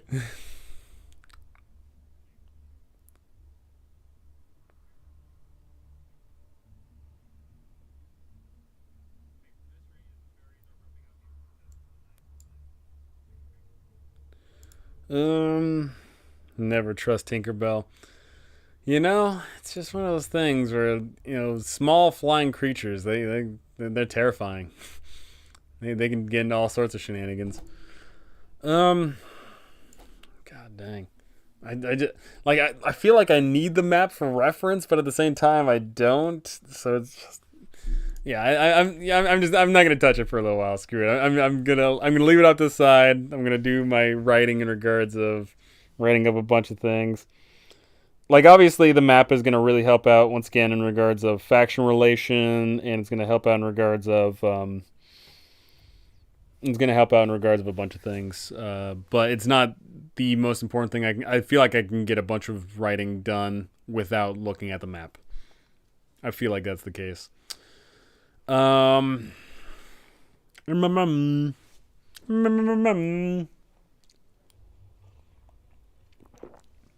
Let's give the AI here some more run for its money here. Let's see.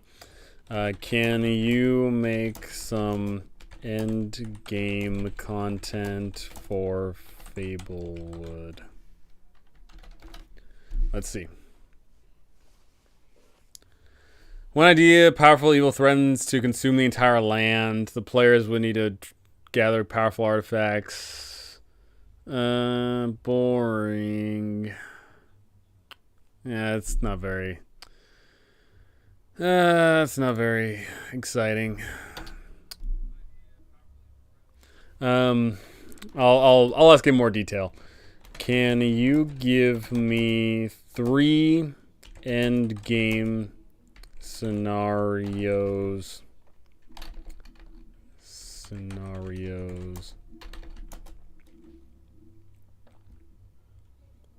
With with grand detail for the Fablewood fairy tale setting. Sure. The Fablewood is under threat from an ancient powerful dragon that has woken from its slumber. The powerful sorcerer is taking control of the Fablewood and is using its magic to enslave its inhabitants. And a powerful artifact has been stolen from the Fablewood by a group of thieves, and its power is causing chaos throughout the land. The players must track down the thieves and retrieve the artifact before it destroys the Fablewood. The thieves are hiding in a remote location, and the players must navigate a series of dangerous obstacles. I mean, I like the idea of like a ancient fairy dragon waking up and attacking. I dig that. The sorcerer thing, kind of boring, I feel. The thief thing, I think, has some merit to it. So, sure.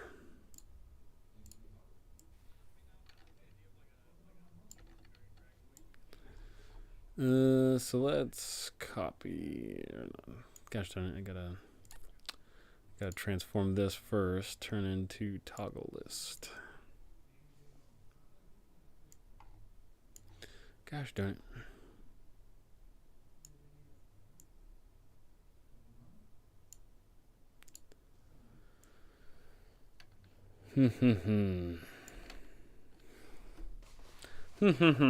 Yeah, I mean, this is definitely giving me some things to work with here for sure.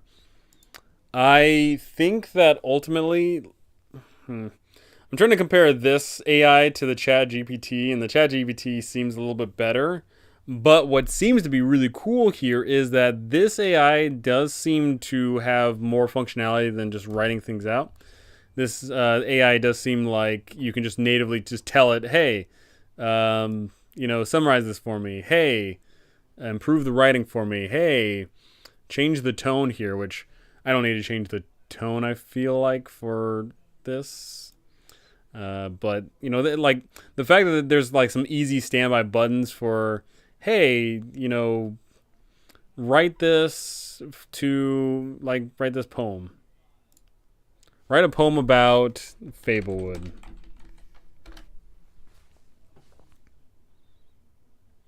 In Fablewood, where magic reigns and creatures roam free without chains, a forest filled with wonder and lore, where adventurers wait at every door. There we go. Let's see it. The Witch Queen once ruled with might. Her magic kept the peace and light. But as her powers began to fade, she sought a successor to take her place. Titania was chosen, a fairy so fair. She ruled with kindness, love, and care. But her reign too was bound to end, and chaos and darkness did descend.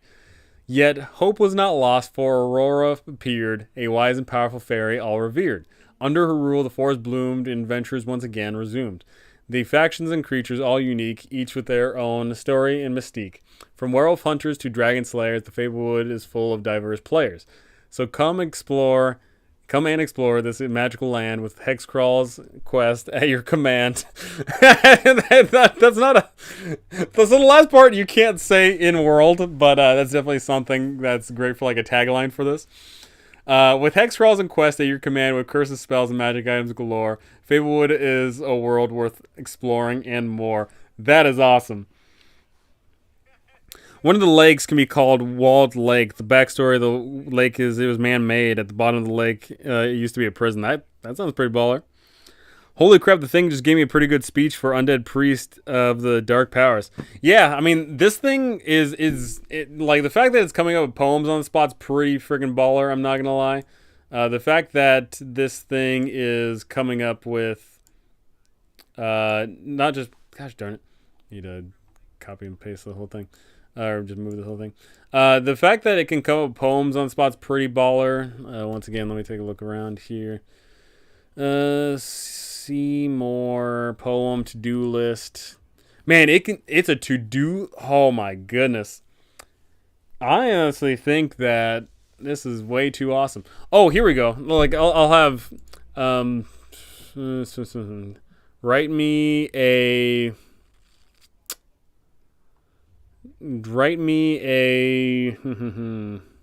I like the I'm debating on whether I should ask it to have a press release for the for the Witch Queen, but I don't want to. I don't want to. But I am going to ask it. Can you?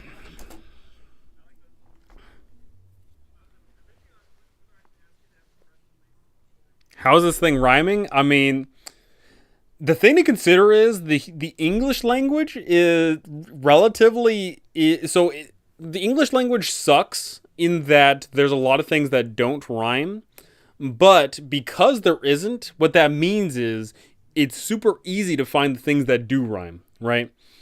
You know, like if like let's compare some languages here. For example, being Spanish.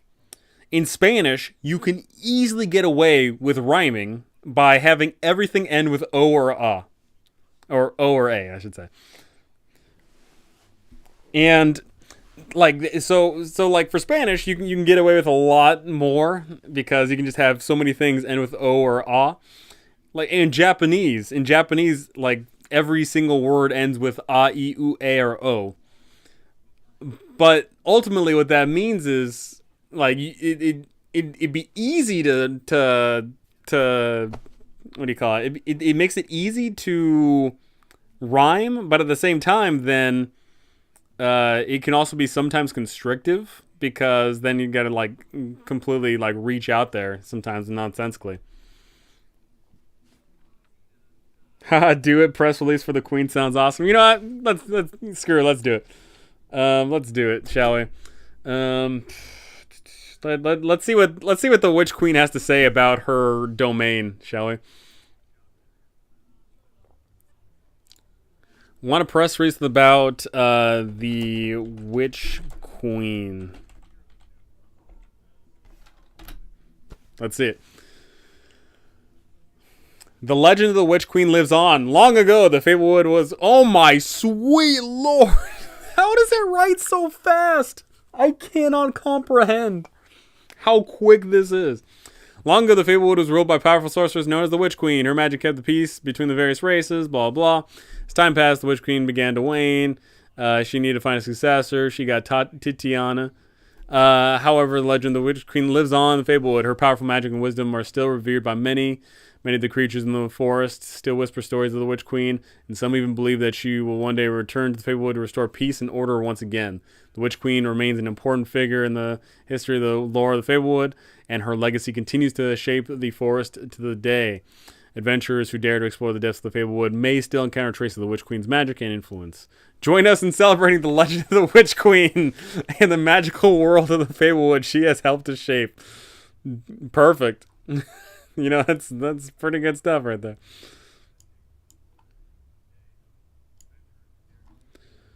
Oh man, that's pretty baller. I'm not gonna lie. I'm just like looking through all these like prefab options. These prefab options are really baller, by the way. Like the fact that you can ask it to make a poem, and you can be so specific, like that really helps out. To-do list. I'm gonna try the to-do list probably next, but let me see here. Meeting agenda, pros and cons list, job description, sales email, recruiting email. Let's see what else we got here. Essay, creative story, press release, social media post, outline, blog, brainstorm. So far, I sadly was not impressed with the specifically the make longer button. I clicked the make longer button on something a little while ago, and instead of making like detailing out whatever it was to be more, it instead like just wrote up something new. So I don't know if I doubt I clicked anything wrong there. I'm pretty sure I clicked on the make longer button, but it is what it is.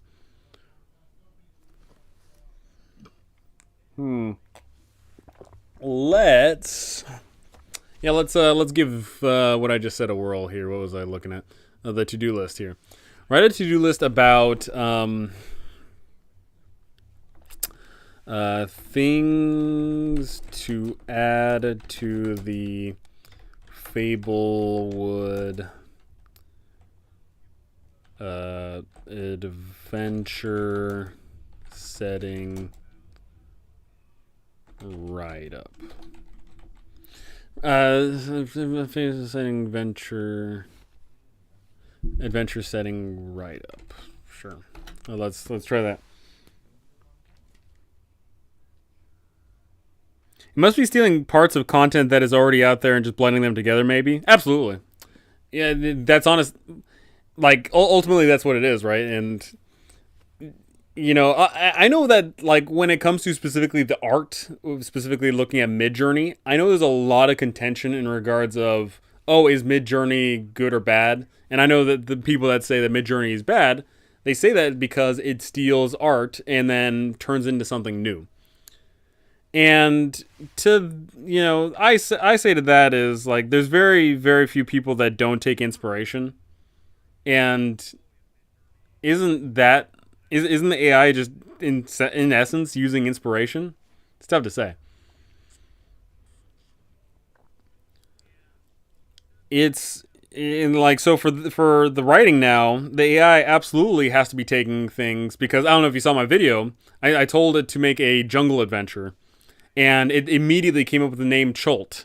And it came up with the name Mesro. And it came up with the Red Wizards. And it came up with all those things. So it definitely is stealing things, but then regurgitating them in new creative ways.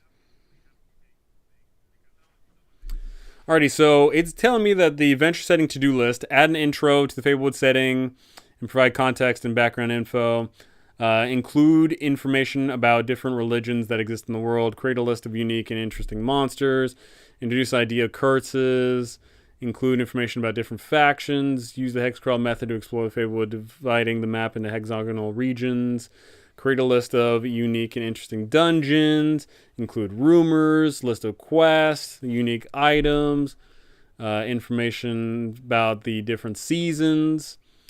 Create in-game content for players to work towards, such as defeating powerful evil or finding a lost artifact. Provide a list of unique and interesting towns. Add random encounters. Include a section about unique spells that players may learn. Absolutely. Like that right there, that's exactly what I planned on doing. In essence, that's exactly what I kind of had already to start with.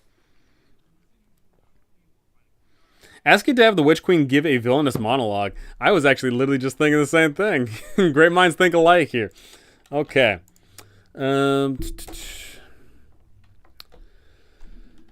Have the Witch Queen give an epic villain.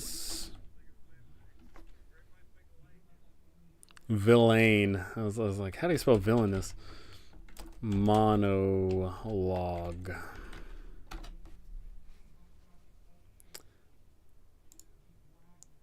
Oh, I'm sorry, but I cannot fulfill this request as it goes against the ethical and moral guidelines.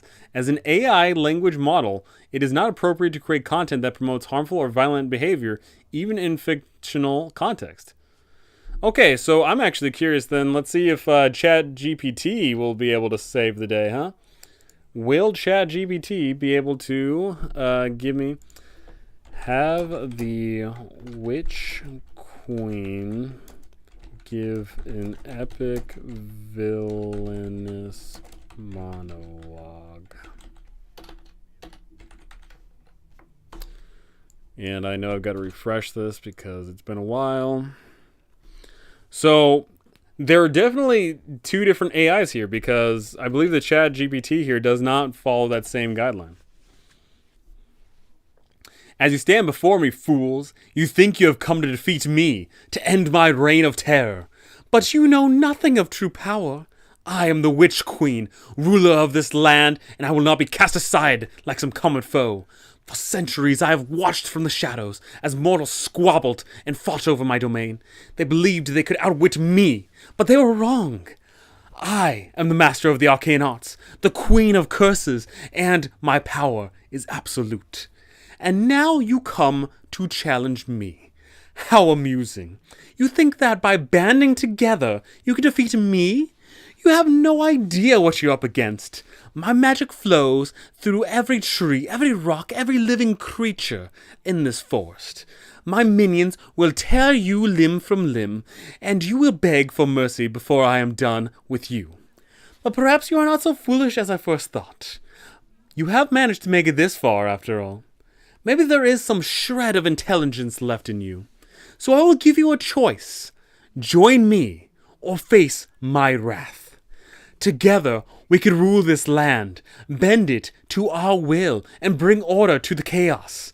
Or you can die, and I will simply find new servants to do my bidding.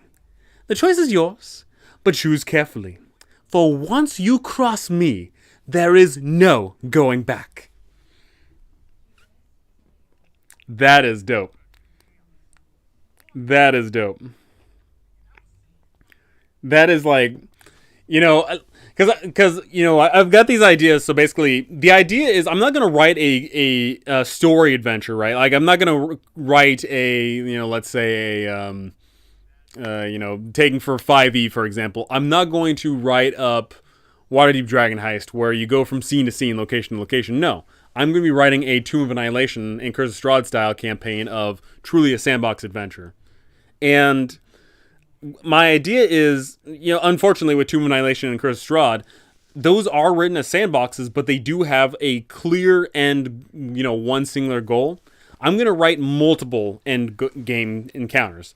Multiple. And so, like, you can run this game multiple times, and you can go explore different areas of the Fablewood, and ultimately, as you level up, you're going to face a different threat at the end.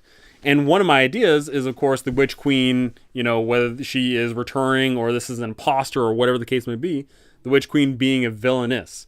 And she, right there, that's just an amazing monologue in regards of, like, clearly it looks like from this text, it's implying that, the Witch Queen has already had some sort of interactions with the party before, and the party is clearly working toward, defeating her to some regard. Like, this is great. This is just absolutely great stuff. Absolutely fantastic.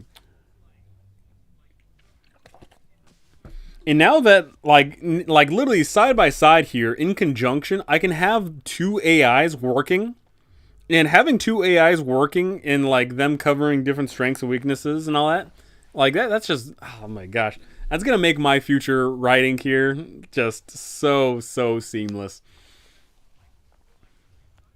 This is fantastic.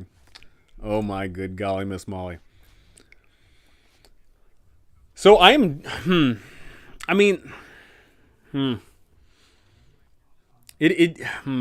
to think what else.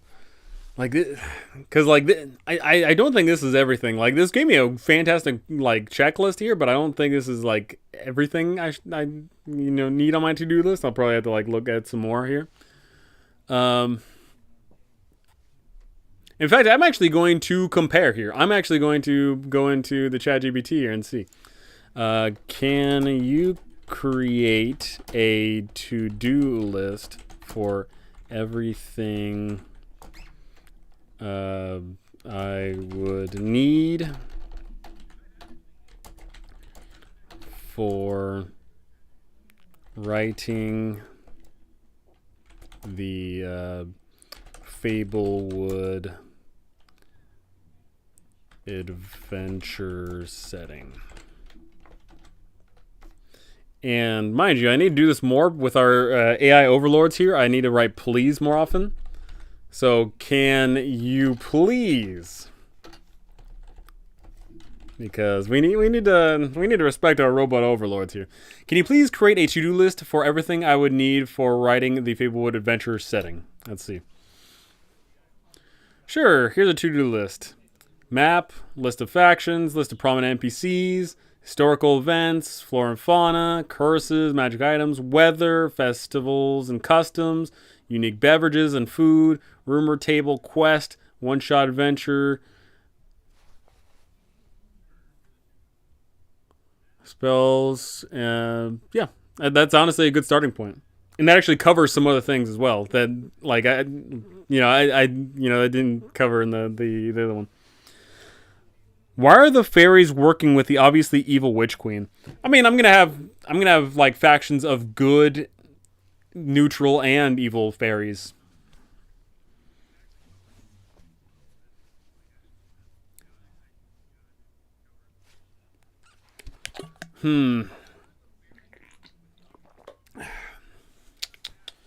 Okay, good stuff. Good stuff. I'll copy this here and transcribe this over into Notion.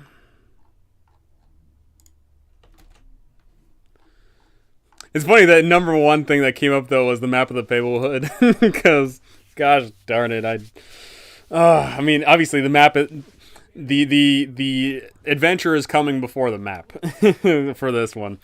I'm putting the cart way before the horse here, which is fine. I mean, like I'm not in a particular rush. Like I said, I'm going to be pumping out multiple different things at once. That's my go-to plan. Also, the fairy folk might enjoy candy, and she's got lots of candy. There you go. Can you create characters with moral depth? Yeah. I mean, that's definitely what I want for not just this adventure setting, but all my adventure settings. Is I definitely want there to be characters with moral depth here. So let's kick it for a spin. Let's see what the AI has to offer. Can you create an NPC for the Fablewood setting that has great moral depth?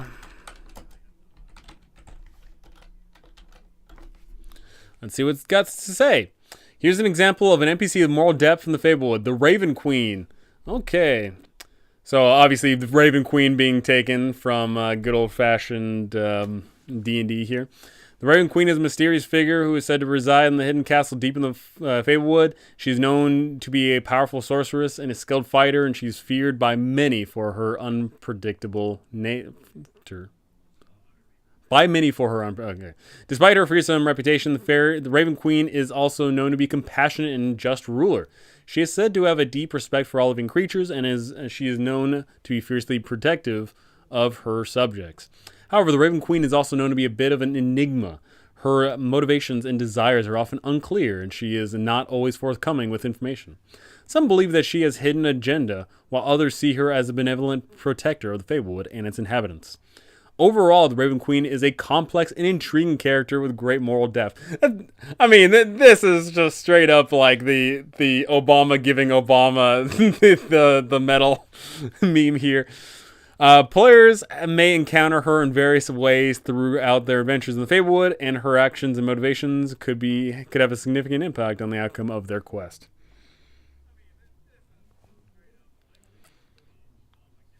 Okay, that's cool. That's cool.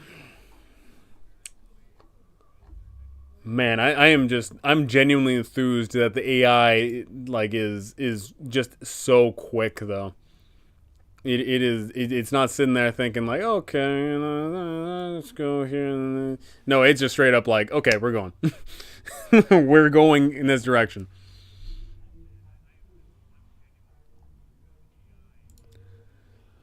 Um,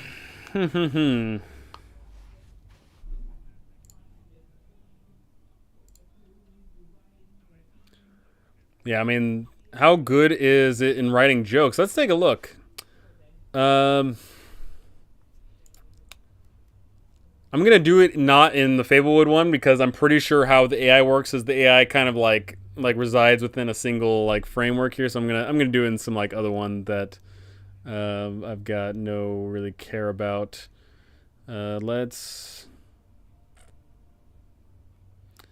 Let's try it in this one. Why not? Um.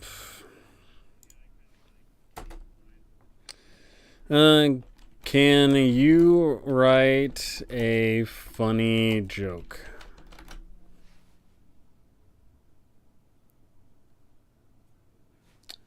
Huh, it's trying to get me to pay, huh?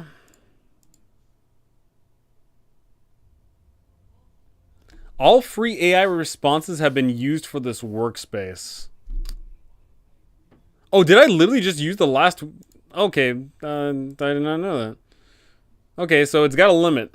Good to know. Good to know.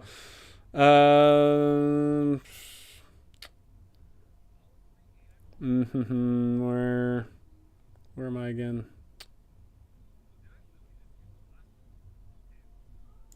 Fablewood.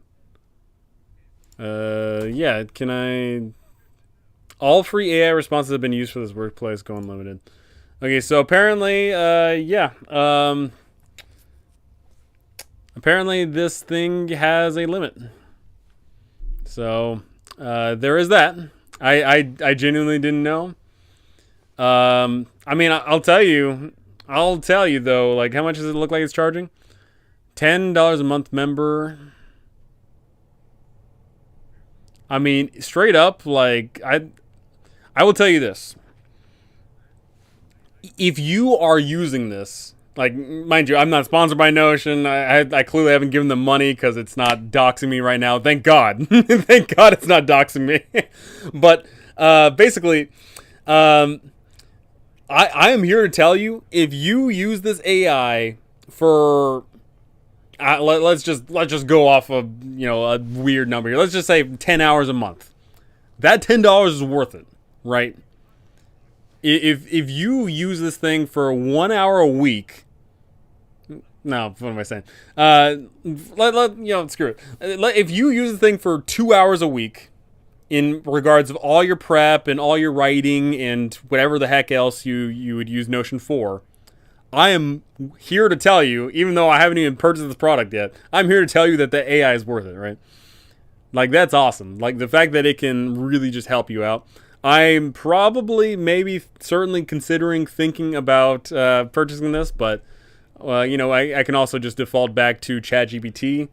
Obviously, it looks like these are two different AI, and more importantly, this Notion AI looks like it can, you know, finagle with things a lot easier, just keep everything on one page. Game over, man. Dog, I would totally pay $10 to save hours of writing. Absolutely. Like, that's ultimately the thing. And not only is it genuinely like just saving hours and hours, but it's also fueling your creativity. Once again, I'm going to harken back on this. I know some people are saying that this is the death of creativity. I'm here to tell you it's not. It's just a new form of creativity. People that would never have actually bothered to sit down and write their own one-shot, let's say. In fact, I'm actually talking to a guy right now, and he was saying, like, oh, I want to run a one-shot at some point, but, you know, I never really got around to really doing it, and I didn't want to go through all the rigmarole. Well, guess what? You don't have to put nearly as much brain noggin juice into creating that adventure, right? The one-shot. But at the same time, you can also then further delve it deeper and deeper into it. So you can absolutely, specifically looking at ChatGPT here, like the ChatGPT, you can absolutely sit there and just get a ton of great stuff coming out of it. So that is, you know, I mean, considering how good Notion is, I completely understand why they got to charge for their AI. I completely get it. I'm not harking on them. The fact that, like, you can have all this, you know, just absolutely beautiful formatting and layouting. And mind you, once again, this is ugly because this is very impromptu. But you can absolutely make it so you have, like, little tables and little, you know, hyperlinks, and you can change up all the text, and you can do so many things with it for just about everything. And you can do all that for free. That's pretty freaking good. That's pretty freaking good.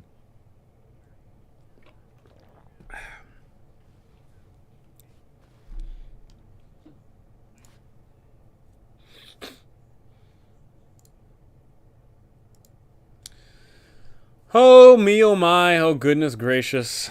Okay, man, that's yeah. I mean, and I'm actually curious. Did it say here like earlier you have X number of prompts? I wasn't even looking. I legit didn't see that. I was too blinded by looking at all the cool things you can do. Like the fact. I mean, like once again, you can do all these things in ChatGPT. Like you can, you know, I'm actually going to compare and contrast here. Let's compare and contrast because we've got this ChatGPT, or we got the Notion, what do you call that thing? The Notion poem about Fablewood. Can you write me a poem about Fablewood? Alrighty. One thing that sucks about Chat GPT is that like you have to occasionally just like keep on refreshing the page, which I mean obviously that's no big deal. It's like you're missing a whole 10 seconds of work there. Oh no. And I'm also going to put in, can you please write me a poem about Fablewood? Does part of that $10 go to Wizards of the Coast? No. Notion is not in any way, shape, or form associated with any tabletop role-playing game company as far as I'm concerned. Alrighty, so let's directly compare and contrast the ChatGPT versus the Notion AI here for poem. In Fablewood, where the trees grow tall and the creatures roam big, both big and small, there lies a land of magic and lore, of witches, knights, and so much more. Alrighty, in Fablewood, where magic reigns and creatures roam free without chains, a forest filled with wonder and lore, where adventure waits at every door. The forest path wind and twist through shadowed glades and misty mist, and hidden in the darkest bower lie secrets of untold power. The Witch Queen once ruled them with might. Her magic kept the peace and might and the light, peace and the light. But as her powers began to fade, she saw a successor take her place. The Witch Queen reigns o'er it all. Her spells and curses like a pall. But heroes brave and true do roam to challenge her and find a home. Okay. So this one's taking a bit of a different twist here.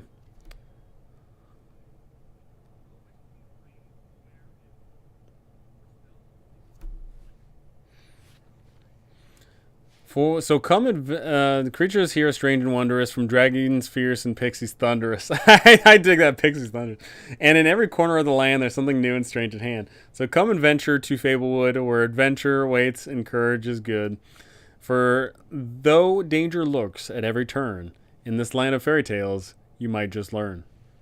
I feel like. Oh, I mean, I feel like ultimately, I think this one was just really, really solid. The Notion poem was just really, really solid. But ultimately, also at the same time, the Notion one also, or the Notion AI also put in some meta stuff in regards of hex crawls, which is pretty funny. But I mean, there's obviously just ways you can mash that up and get the perfect one. Man, oh me, oh my, huh? This is a beautiful delight to have discovered. Definitely going to be putting in a good effort here. Get the creative juices flowing on this.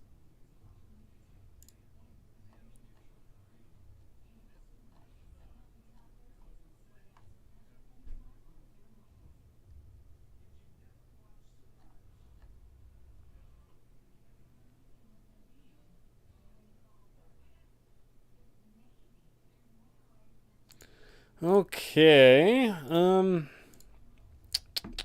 What else? Man,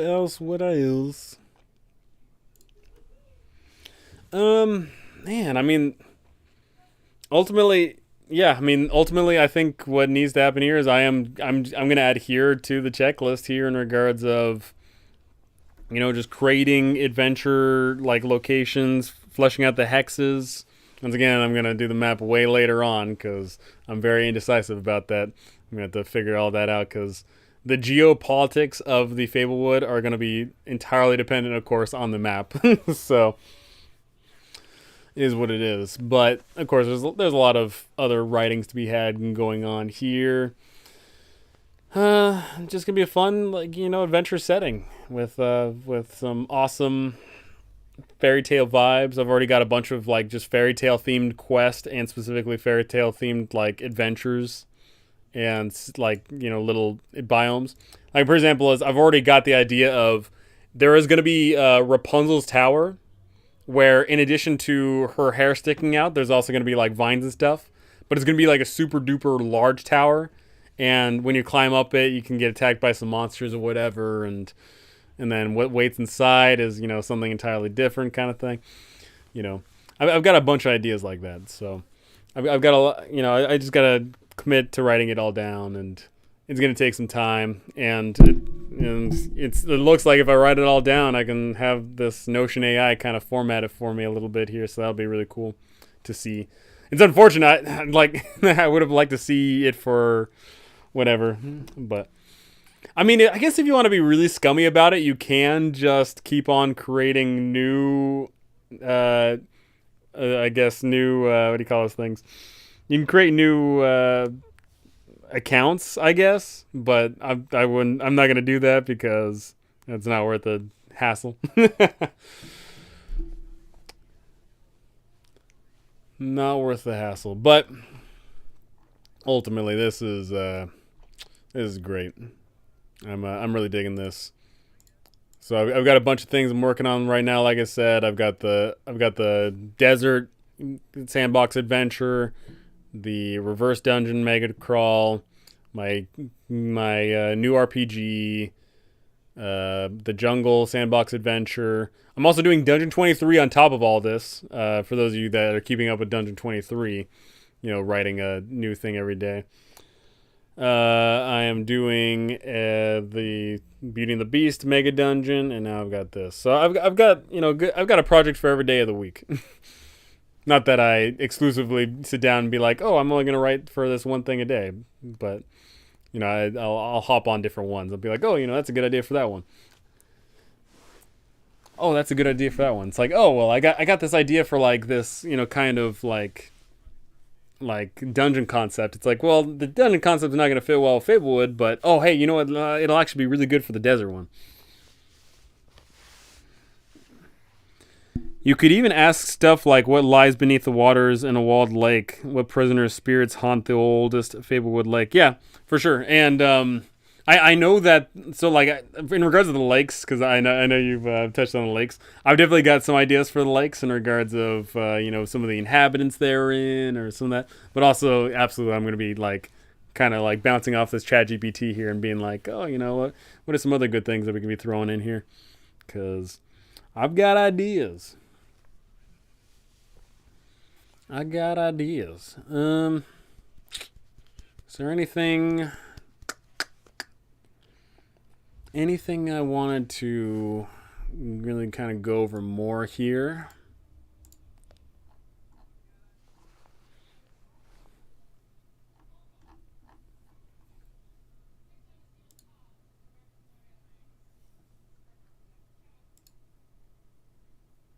Hmm.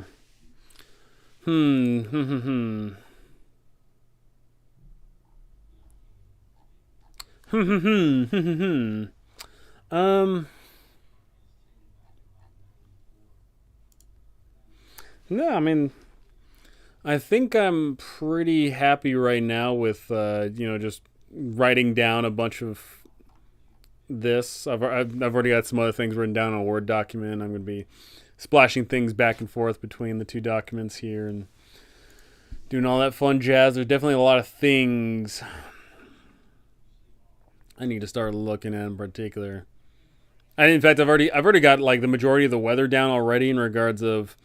So how the weather is going to work is you have the 4 seasons, and so the months are tied to the seasons, except that in between each month, my idea was that you roll a dice, and depending on the dice roll, it'll either roll over to the next natural season, or it'll move on to a strange and weird season. such as if you're going from, let's say, like, winter to spring, it may, instead of it going immediately to spring, you may actually end up in the witching season, or you may end up in the weird season, or you may end up in, whatever else. And so I've got that idea going on. Got a whole bunch of ideas for fun curses. The beverages is going to be a fun one there.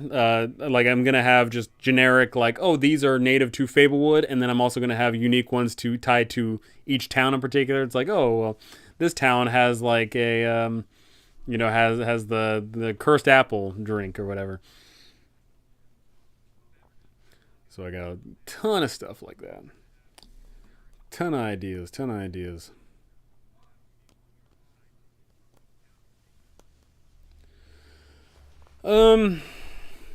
Man, it's just one thing that, man, I really need to like get a dual monitor set up here, not only just for the streaming stuff, but also just for like writing stuff too. Writing stuff would actually really help out. So annoying.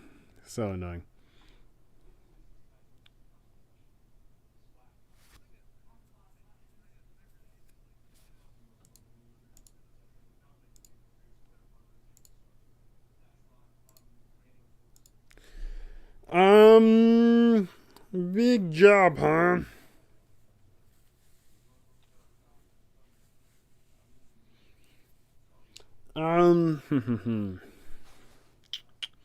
What else? Is there any like one last question I want to ask the Chat GPT here? Actually, I'm going to go based off its own recommendations here. Spells, one shot, rumor table.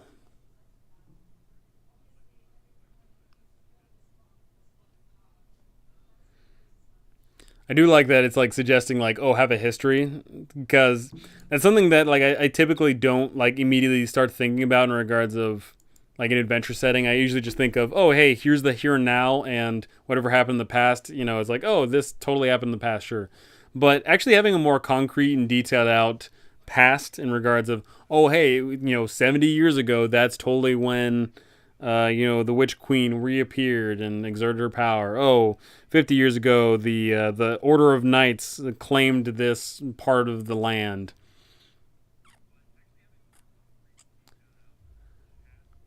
My Call of Cthulhu game went well. We live streamed it on YouTube. Heck yeah. Everybody's getting in the Call of Cthulhu craze. Call of Cthulhu craze. Call of Cthulhu. Man, try saying that 10 times fast. Call of Cthulhu craze. Call of Cthulhu craze.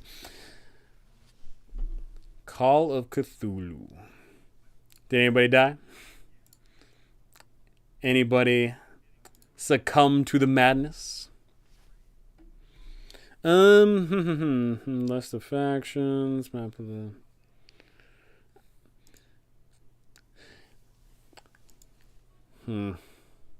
To my knowledge, there isn't any AI that can generate like a really solid looking map yet. To my knowledge, that might be wrong, but I'd have to look there. Because I've oh my gosh, if I could have an AI just do the map for me, that would be so good. Screw it. I'm just gonna ask it in the what I ask it before.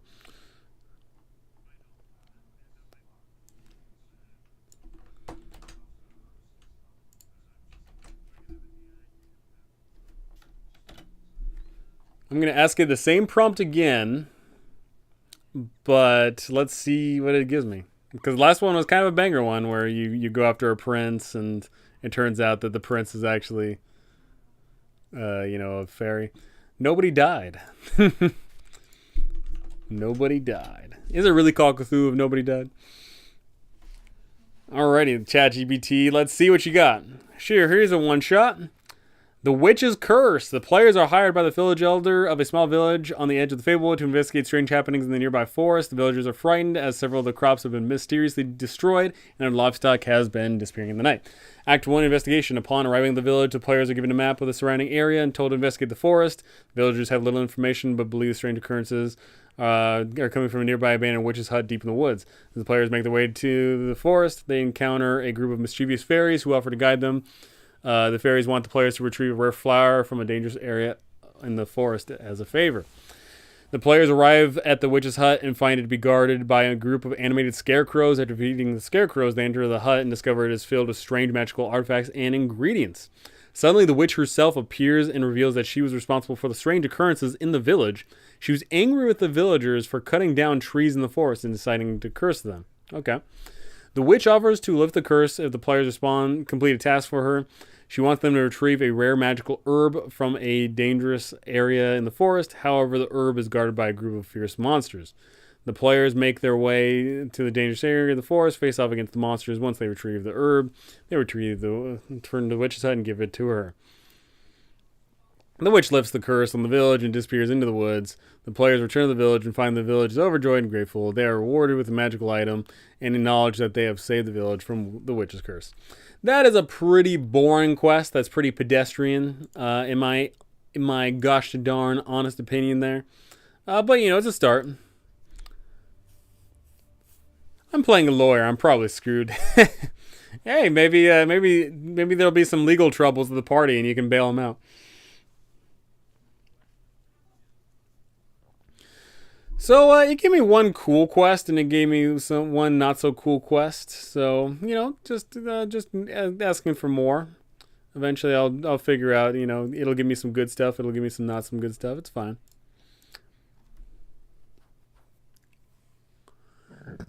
Okay. So I'm pretty excited so far about what I've been able to get this thing to spit out. I'm happy with what I've already written so far, and I'll be continuing to write. And I'll be really excited to finally get this out to all y'all. Once again, I said I'm going to be finished with at least 3 of these projects by summer. The main issue is the art, because when I go to commission the art, going to commission the art is going to take quite some time, because I've talked to several artists, and it sounds like you can't just get art, the next day. You seriously need to plan with your artist, and it takes a little bit of time commissioning. It doesn't take time giving them money, of course. It takes time just, getting the back and forth of, oh, hey, I kind of want this tone, feel, and theme. I want, these kind of, whatevers. You shouldn't just go to the artist and say, hey, I want some cool art. You should go in with a kind of detailed out plan in regards of, oh, hey, I want X, Y, and Z. Give it to me. So I'll have to be working on all that. In fact, I'm actually curious. Can the ChatGPT give me an art prompt here? Can you give me an art prompt for that I would give to an artist for the Fablewood?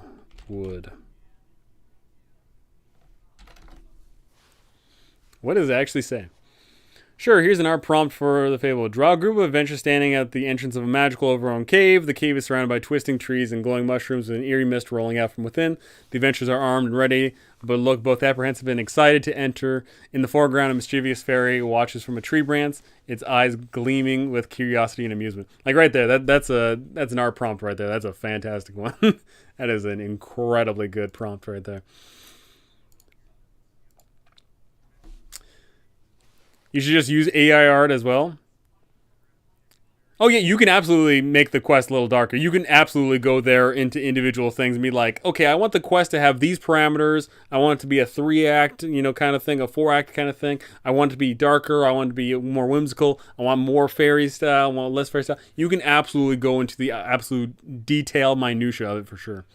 And in regards to the AI art, so far, unfortunately, in regards of one, Midjourney is the most popular one.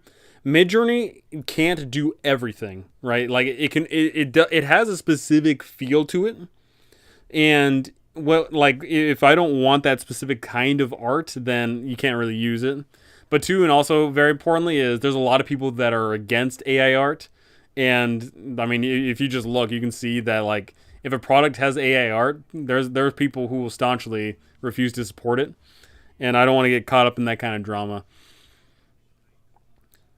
ultimately, I think in a few years, AI art's going to be so good that people aren't even going to notice. So we'll see in a few years. You know what I'm saying? But as of right this, as of the year 2023, it's not going to happen. If you use AI art, people know you're using AI art.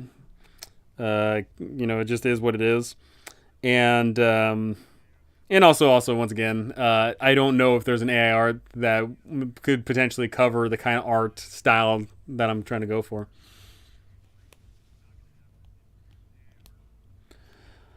Alrighty, that is gonna do it for me today. I had a fun time talking about all the projects that I'm working on. I got to show off a little bit to you guys. I got to show off this amazing, Notion AI chat thing that they've got going on. I don't know if they've got a patent word in, like, let me see if I can find it here.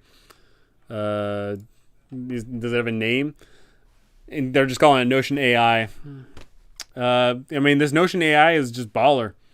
I'm strongly support it. I haven't even paid for it yet, but in the little amount of use that I got for it, it was pretty freaking good.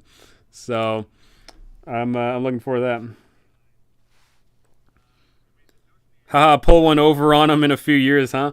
I mean, yeah. I mean, here's the thing, right? Today, literally today, there are college students and high school students and whatever using AI to write up theses and full blown essays and whatever else. Heck, literally, this thing has a here. Literally, it says essay, right? So ultimately, already AI is plaguing our academia in regards of people are getting their academia fulfilled.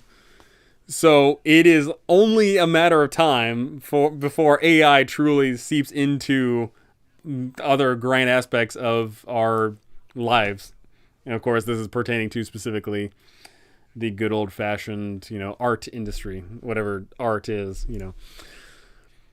Alrighty, so yeah, that's gonna do it for me. I had a blast showing this off. I had a blast looking at all this. And also I'm very, very stoked with how much information it basically is like given to me in regards of what to look at and all that fun jazz. Oh yeah, no, this thing is incredible. I'm very excited. 4-day work week, here we come. I mean, the 4-day work week should have already been here. It's already been actually proven in many test cases that the 4-day work week is far more advantageous than a 5-day work week. But, we're just, slave to society. But whatever. Right? So I'm absolutely digging this. I'm looking forward to the future. I'm absolutely digging not only for the future of all tabletopdom and art, but also I'm looking forward to my future in regards of creating this content for you all because, this is just scratching the surface. I'm going to be pumping out a bunch of stuff. It's going to be great. It's going to be fantastic. I'm looking forward. The year 2023 is going to be the year of no fun content coming out hot and heavy. We're going to be seeing adventures. We're going to be seeing more adventures. I don't know if the RPG will come out in a year because I need to playtest the bejesus out of it. But I will be playtesting the RPG, this year. So I look forward to all that. But that's going to do it for me. So thank you so very much for watching. And thank you all so much for listening. Thank you to all to the amazing patrons and YouTube members. You guys are absolutely awesome. Thank you so very much. Thank you all for chatting, for liking, for subscribing, for doing all that, for lurking. Hats off to all you lurkers. You lurkers get the job done. You pump those numbers up. So that is gonna do it for me. Thank you so much for everything, and I can't wait to see you all in the next one.